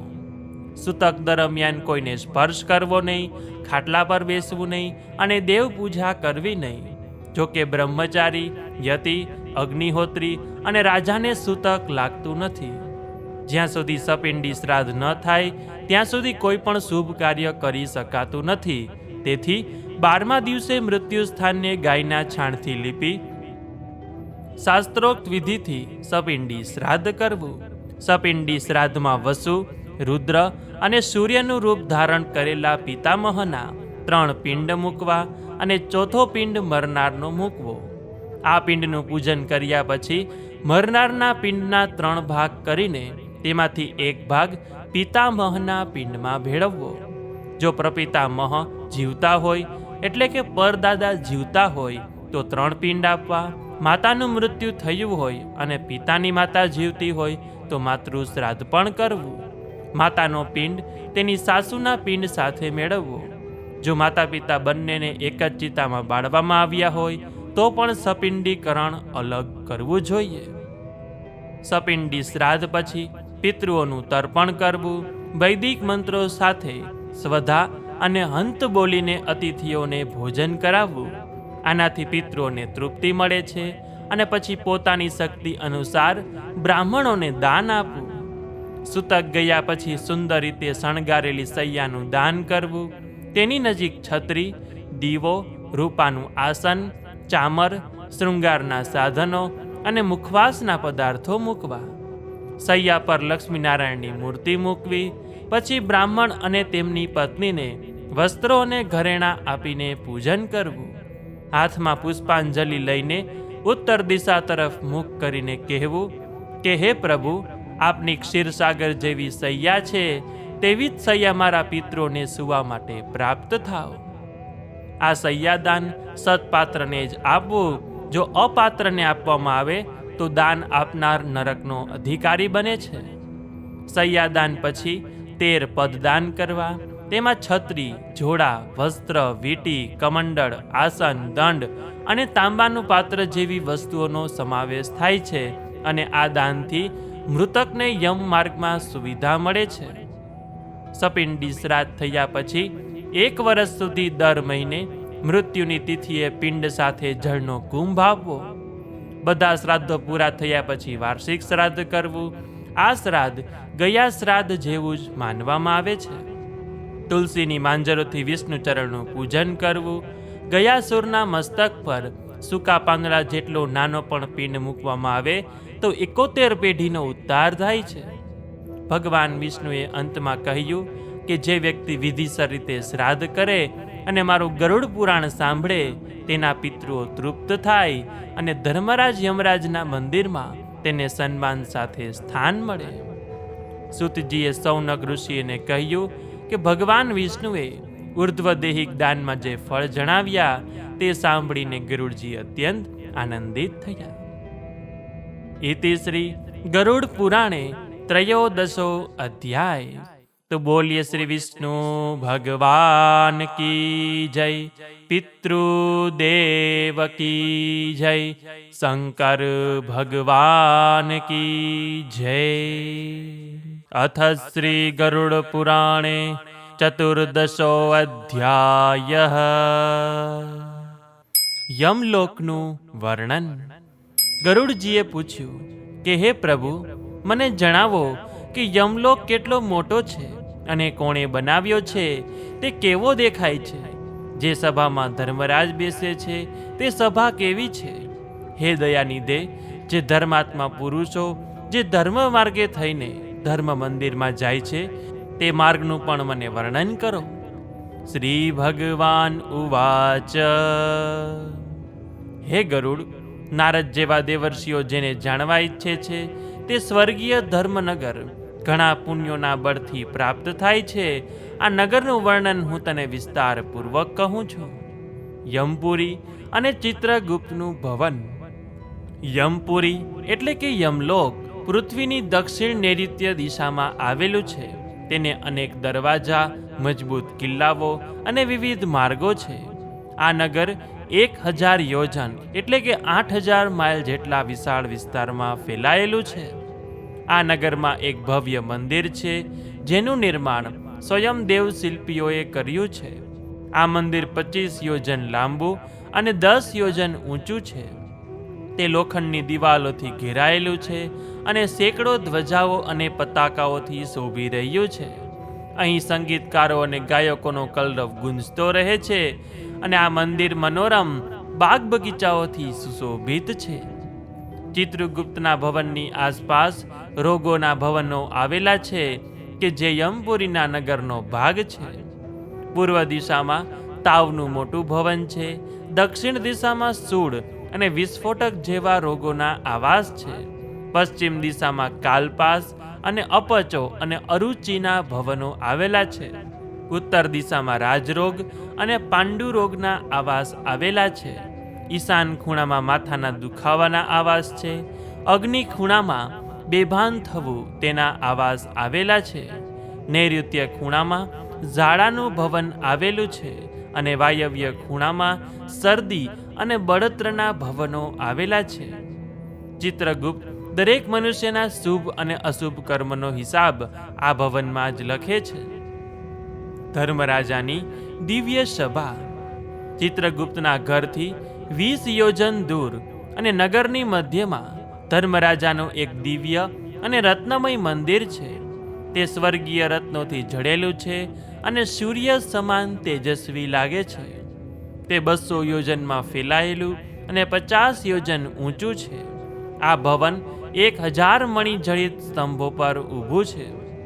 ધર્મરાજાના આ ભવનમાં 100 યોજનની એક દિવ્ય સભા છે કે જે વિશ્વકર્માએ યોગના પ્રભાવથી બનાવી છે. તેની ભવ્યતા અને શોભાનો કોઈ પાર નથી. આ સભામાં ધર્મરાજા 10 યોજનના રત્નજડિત આસન પર બિરાજમાન છે. તેમની શોભા અવર્ણનીય છે અને તેમની સેવા માટે ચારે બાજુ યોદ્ધાઓ ઊભા છે. આ સભામાં ઋષિઓ, સત્યવાદીઓ, તપસ્વીઓ, સંન્યાસીઓ, સિદ્ધ પુરુષો તેમજ સૂર્યવંશી અને ચંદ્રવંશી રાજાઓ સભાપત તરીકે બેઠેલા હોય છે. ધર્મરાજા નગરના મુખ્યત્વે 4 માર્ગો છે, જેમાંથી પાપીઓ અને પુણ્યશાળીઓ પસાર થાય છે. દક્ષિણ માર્ગથી માત્ર પાપી લોકો પસાર થાય છે. આ માર્ગ ધર્મસભાની નજીક હોવા છતાં પાપીઓ તે સભાને જોઈ શકતા નથી. પૂર્વ માર્ગેથી પુણ્યશાળી લોકો પ્રવેશ કરે છે. આ માર્ગ ભોગવિલાસ અને સુખોથી યુક્ત છે. ઉત્તર માર્ગ દુર્ગા અને સૂર્યના ભક્તો, ધર્મયુદ્ધમાં ભાગ લેનારા શૂરવીરો, યોગાભ્યાસીઓ અને મહાન દાનવીરો પ્રવેશ પામે છે.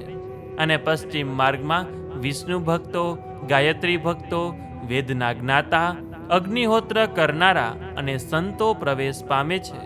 આ માર્ગે થઈને તેઓ ધર્મસભામાં પહોંચે છે. ધર્મરાજા આ માર્ગે આવનાર પુણ્યશાળીઓનું આદરપૂર્વક સ્વાગત અને સન્માન કરે છે. આ પુણ્યશાળી જીવો કલ્પકાળ સુધી યમલોકમાં નિવાસ કરે છે અને પછી પોતાના પુણ્યના બળે ફરીથી મનુષ્ય યોનિમાં જન્મ પામે છે. ભગવાન વિષ્ણુએ અંતમાં કહ્યું કે હે ગરુડ, મેં તને આ વર્ણન વિસ્તારપૂર્વક કહ્યું છે.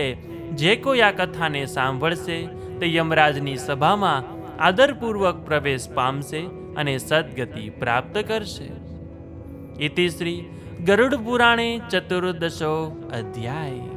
તો બોલીએ શ્રી વિષ્ણુ ભગવાન કી જય, પિતૃદેવ કી જય, શંકર ભગવાન કી જય. અથ શ્રી ગરુડ પુરાણે પંચદશો અધ્યાય. ગર્ભમાં જીવનું આગમન અને શરીરનું રહસ્ય. ગરુડજીએ પૂછ્યું કે હે પ્રભુ, ધર્માત્મા જીવો સ્વર્ગના સુખો ભોગવીને પવિત્ર કુળમાં ફરીથી જન્મ લે છે, તો માતાના ગર્ભમાં તેનું આગમન કેવી રીતે થાય? હે કરુણાનિધિ, તે પુણ્યાત્મા ગર્ભમાં કયા વિચારો કરે તે મને જણાવો. શ્રી ભગવાન ઉવાચ. હે ગરુડ, તમે અત્યંત સારો પ્રશ્ન પૂછ્યો છે. આ વિષય ખૂબ જ ગોપનીય છે, છતાં હું તમને શરીરના પરમાર્થિક સ્વરૂપ વિશે કહું છું. આ એવું જ્ઞાન છે કે જે યોગીઓ ધારણ કરે છે અને ષટચક્રનું ચિંતન કરીને બ્રહ્મરંધ્રમાં સત, ચિત, આનંદ સ્વરૂપ પરમાત્માનું ધ્યાન કરે છે. ગર્ભ સંસ્કાર અને જન્મનું રહસ્ય. જે સત્કર્મ કરનારા જીવો છે તેઓ પવિત્ર અને શ્રીમંત કુળમાં જન્મ લે છે. આ માટે માતા પિતાના કેટલાક નિયમોનું પાલન કરવું જરૂરી છે. સ્ત્રી ઋતુમતી થયા પછી 4 દિવસ સુધી અસ્પૃશ્ય ગણાય છે. ઋતુકાળ પછીની 16 રાત્રિઓ ગર્ભધારણ માટે યોગ્ય છે. તેમાં પણ 14મી રાત્રિએ ગર્ભ રહે તો મહાન ધર્મિષ્ઠ પુત્રનો જન્મ થાય છે. જે સમયે વીર્યનું સંચરણ થાય તે સમયે માતા પિતાના મનમાં જેવા વિચારો હોય તેવા જ ગુણોવાળો પુત્ર કે પુત્રી જન્મ લે છે. આ શરીર પૃથ્વી, જળ, તેજ, વાયુ અને આકાશ, આ 5 સ્થૂળ તત્વોથી બનેલું છે. તેને પંચભૌતિક શરીર કહેવાય છે. હાડકાં, ચામડી, નાડી, વાળ અને માંસ જેવા ઘટકો પૃથ્વીમાંથી બને છે. શરીરના 12 સ્થાનો જેવા કે લાળ, મૂત્ર, આંખ, નાસિકા, જીભ, દાંત, નાભી, નખ, ગુદા, ગુહ્ય અંગો, માથું અને વાળમાંથી વિવિધ સ્ત્રાવ થાય છે. આપણા શરીરના મુખ્ય 2 રૂપો છે, વ્યવહારિક શરીર અને પરમાર્થિક શરીર. વ્યવહારિક શરીર આપણે રોજિંદા જીવનમાં વાપરીએ છીએ.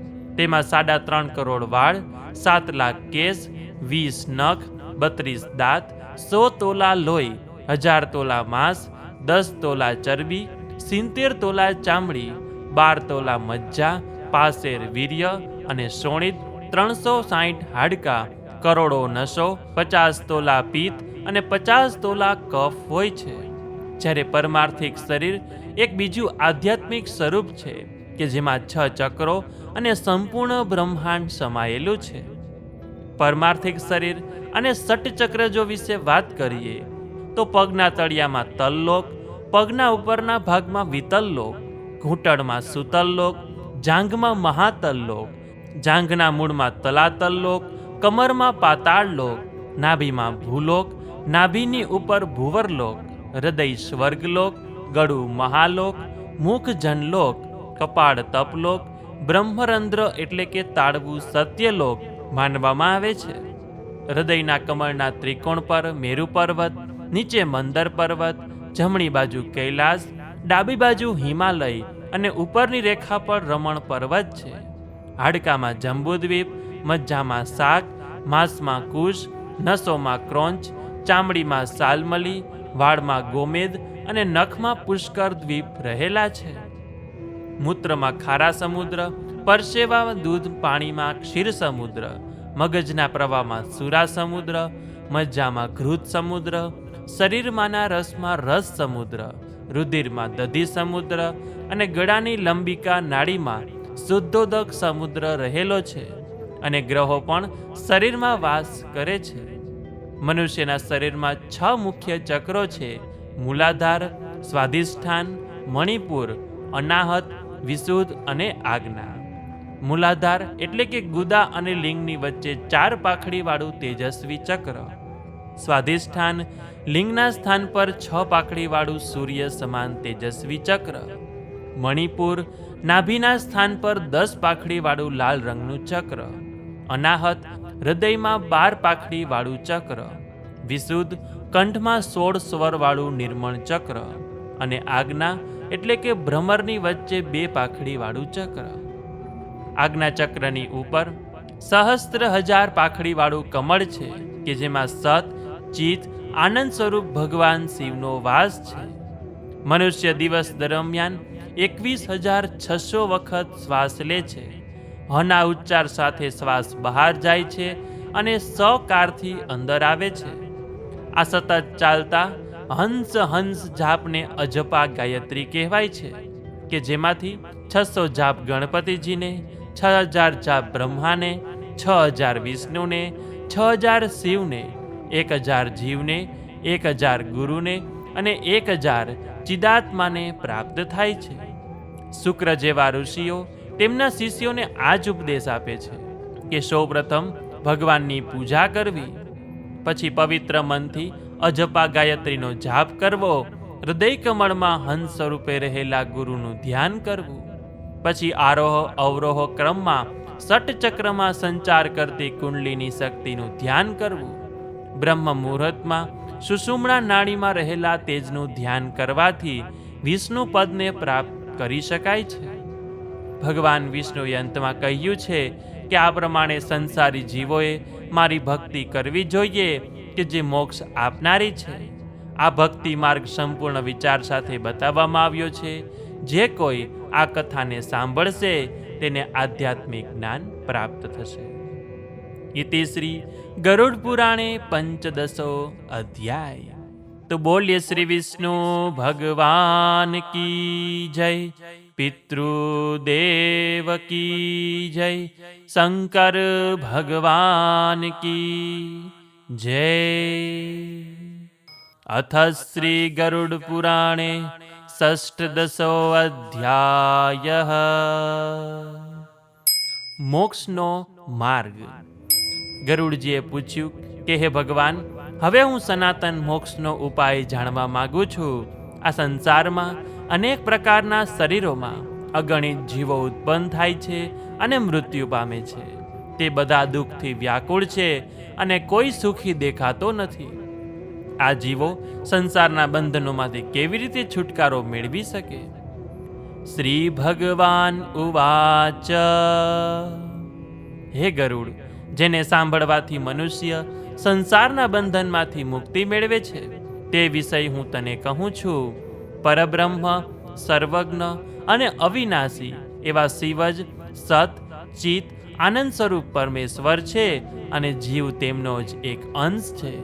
જીવ તે પરમાત્માથી ઉત્પન્ન થાય છે અને દરેક જન્મમાં સૂક્ષ્મ લિંગ શરીર ધારણ કરે છે. જીવનનું ચક્ર અને મનુષ્ય દેહનું મહત્વ. પ્રથમ જન્મ સ્થાવર તરીકે થાય છે, એટલે કે છોડ અને પથ્થર. એ પછી કીડાનું રૂપ મળે છે. ત્યારબાદ પશુ પક્ષીની યોનિમાં જન્મ મળે છે. એ પછી મનુષ્ય યોનિમાં આવે છે અને મનુષ્યમાં પણ ધર્મનું આચરણ કરનાર બને છે અને છેવટે દેવ બને છે. અને દેવતા બન્યા પછી જ જીવ મોક્ષ માટે યોગ્ય બને છે. જીવ હજારો વખત પ્રાણીઓ, પક્ષીઓ, પરસેવામાંથી ઉત્પન્ન થતા જીવો, વનસ્પતિ જેવા શરીર ધારણ કરે છે અને છોડે છે અને અંતે સારા કર્મોના સંચયથી મનુષ્ય શરીર મળે છે. 84 લાખ યોનિઓમાં ભટક્યા પછી પુણ્યના પ્રતાપે મનુષ્ય શરીર મળે છે. મનુષ્ય શરીર વિના તત્વજ્ઞાન પ્રાપ્ત થઈ શકતું નથી. જો આ મનુષ્ય જન્મ મળ્યા પછી પણ કોઈ પોતાનું કલ્યાણ કરી શકતો નથી તો તે સૌથી મોટો પાપી ગણાય છે. આ સંસારમાં બધી વસ્તુઓ ક્ષણભંગુર છે. સંપત્તિ સ્વપ્ન જેવી છે, યુવાની ફૂલ જેવી કોમળ છે, આયુષ્ય વીજળી જેવું ચંચળ છે. આપણું અડધું જીવન ઊંઘ અને આળસમાં જાય છે, બાકીનું જીવન બાળપણ અને રોગોમાં વ્યર્થ થાય છે અને બાકીનો સમય નકામા વ્યવહારમાં વેડફાય છે. આથી મનુષ્ય ધર્મરૂપી સંપત્તિ મેળવવામાં એક પણ ક્ષણ ગુમાવી ન જોઈએ. આ મારી પત્ની છે, આ મારું સંતાન છે, આ મારું ધન છે. આવી મોહ માયામાં ફસાઈને સાચા મોક્ષનો માર્ગ ભૂલવો નહીં. હે જીવ, વૃદ્ધાવસ્થા અને મૃત્યુરૂપી શત્રુઓ તને ઘેરી લેશે, છતાં તું પરમાત્માને જોઈ શકતો નથી. તૃષ્ણારૂપી સોયમાં પરોવાઈને, વિષયરૂપી ઘીમાં તળાઈને, રાગ દ્વેષની અગ્નિ પર પાકેલા મનુષ્યને મૃત્યુ ખાઈ જાય છે. જે જન્મ્યો છે તે મરવાનો જ છે. બાળક, યુવાન, વૃદ્ધ કે ગર્ભમાં રહેલા જીવને પણ શરીર છોડીને યમલોક જવું પડે છે. જે સંસારમાં આસક્ત છે તે દુઃખી છે અને જેણે સંસારનો ત્યાગ કર્યો છે તે સુખી છે. આથી શરીર અને તેના પરની મમતા છોડીને સંત સમાગમ કરવો જરૂરી છે. કેટલાક લોકો સ્વર્ગના સુખની કલ્પના કરી મંત્રોચ્ચાર અને હોમ હવનમાં જ આસક્ત રહે છે. કેટલાક માયાથી મોહિત થઈને ઉપવાસ જેવા નિયમોથી જ મોક્ષની ઈચ્છા રાખે છે. જટા વધારવી કે મૃગચર્મ પહેરવા જેવા બાહ્ય વેશ ધારણ કરીને બીજાને મોહિત કરનારા લોકો માત્ર મિથ્યાભિમાની છે. મોક્ષનું સાધન માત્ર તત્વજ્ઞાન છે. વેદનો અભ્યાસ કરવાથી મુક્તિ નથી મળતી. માત્ર શાસ્ત્રોના પાઠ કરવાથી પણ મુક્તિ નથી મળતી. મુક્તિ તો ફક્ત જ્ઞાનથી જ મળે છે અને આ જ્ઞાન ગુરુ દ્વારા પ્રાપ્ત થાય છે. એક છે પરોક્ષ જ્ઞાન અને બીજું છે અપરોક્ષ જ્ઞાન. પરોક્ષ જ્ઞાન એટલે કે શાસ્ત્રોના અધ્યયનથી મળે અને બીજું અપરોક્ષ જ્ઞાન એટલે કે વિચાર અને અનુભવથી પ્રાપ્ત થાય. જ્યાં સુધી કર્મફળની ઈચ્છા હોય, સંસારની વાસનાઓ હોય, ઇન્દ્રિયો અસ્થિર હોય, ત્યાં સુધી તત્વજ્ઞાન પ્રાપ્ત થઈ શકતું નથી. ગુરુની કૃપા વિના તત્વજ્ઞાનની પ્રાપ્તિ અશક્ય છે. મોક્ષ મેળવવાની ઈચ્છા રાખનારે નરકરૂપી વ્યાધિનો ઈલાજ કરવો જોઈએ. અંત સમય નજીક આવે ત્યારે બધા ભયનો ત્યાગ કરી અનાસક્તિરૂપી શસ્ત્રથી શાસ્ત્ર અને શરીર પરની પ્રીતિનો ત્યાગ કરવો. ધીરજવાળા મનુષ્ય ઘરનો ત્યાગ કરીને બહાર નીકળી જવું. પછી પવિત્ર તીર્થો અને પુરીઓ જેવી કે અયોધ્યા, મથુરા, કાશી, કાંચી, અવંતિકા, દ્વારકા વગેરેમાં સ્નાન કરીને કોઈ એકાંત સ્થળે આશ્રમ બનાવો. ત્યાં ઝંકાર બીજ મંત્રનો જાપ કરતા કરતા શરીરનો ત્યાગ કરવાથી મોક્ષ પ્રાપ્ત થાય છે. ભગવાન વિષ્ણુએ અંતમાં કહ્યું કે હે ગરુડ, મેં તને જે કંઈ કહ્યું છે તે બધા શાસ્ત્રોનો સાર છે. સૂતજી કહે છે કે ભગવાનની આ વાણી સાંભળીને ગરુડજીએ તેમને પ્રણામ કર્યા અને કહ્યું કે હે ભગવાન, આપે આ અમૃતરૂપી કથા કહીને મારા બધા સંશયનો નાશ કર્યો છે. આટલું કહી ગરુડજી ભગવાનનું ધ્યાન ધરવા લાગ્યા. ઇતિ શ્રી ગરુડ પુરાણે ષષ્ઠદશો અધ્યાય. તો બોલ્ય શ્રી વિષ્ણુ ભગવાન કી જય, પિતૃદેવ કી જય, શંકર ભગવાન કી જય.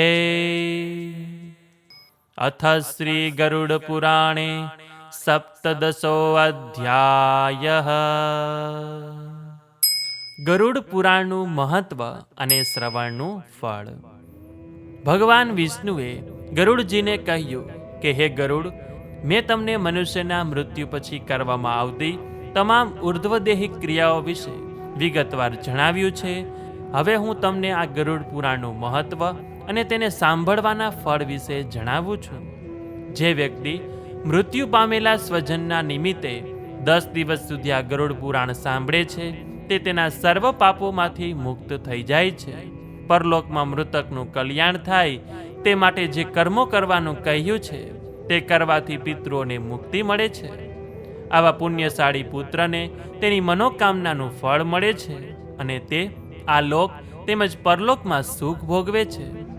જે નાસ્તિક અને અધમ લોકો પિતૃઓની મુક્તિ માટે આ કર્મો કરતા નથી, તેમના ઘરનું પાણી મદિરા સમાન ગણાય છે અને પીવા યોગ્ય રહેતું નથી.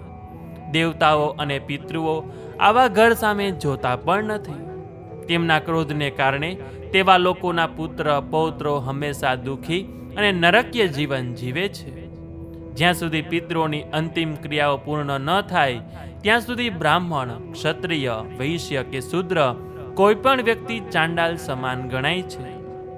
જે કોઈ આ પવિત્ર ગરુડ પુરાણની આ કથા સાંભળે કે બીજાને સંભળાવે છે તે તમામ પાપોમાંથી મુક્ત થાય અને ક્યારેય દુર્ગતિ પામતો નથી. માતા પિતાના મૃત્યુ પછી જે પુત્ર આ ગરુડ પુરાણ સાંભળે તેના પિતૃઓને મુક્તિ મળે અને તેને ઉત્તમ સંતાનની પ્રાપ્તિ થાય. જેણે આ ગરુડ પુરાણ સાંભળ્યું નથી, જેણે ગયા શ્રાદ્ધ કર્યું નથી, જેણે વૃક્ષોત્સર્ગ કર્યો નથી અને જેણે માસિક તથા વાર્ષિક શ્રાદ્ધ કર્યા નથી, તેને પુત્ર કઈ રીતે કહી શકાય? તે પિતૃઋણમાંથી કઈ રીતે મુક્ત થઈ શકે અને તે પોતાના માતા પિતાનો ઉદ્ધાર કઈ રીતે કરી શકે? તેથી દરેક મનુષ્ય પૂરા પ્રયત્ન કરીને આ પુરાણનું શ્રવણ અવશ્ય કરવું. આ પુરાણ તમામ દુઃખોનો નાશ કરનારું અને ધર્મ, અર્થ, કામ તથા મોક્ષ આ ચારેય પુરુષાર્થોને આપનારું છે. આ પુરાણ અત્યંત પવિત્ર અને પુણ્યદાયક છે. જે વ્યક્તિ તેને વાંચે કે સાંભળે છે તેની બધી મનોકામના પૂર્ણ થાય છે.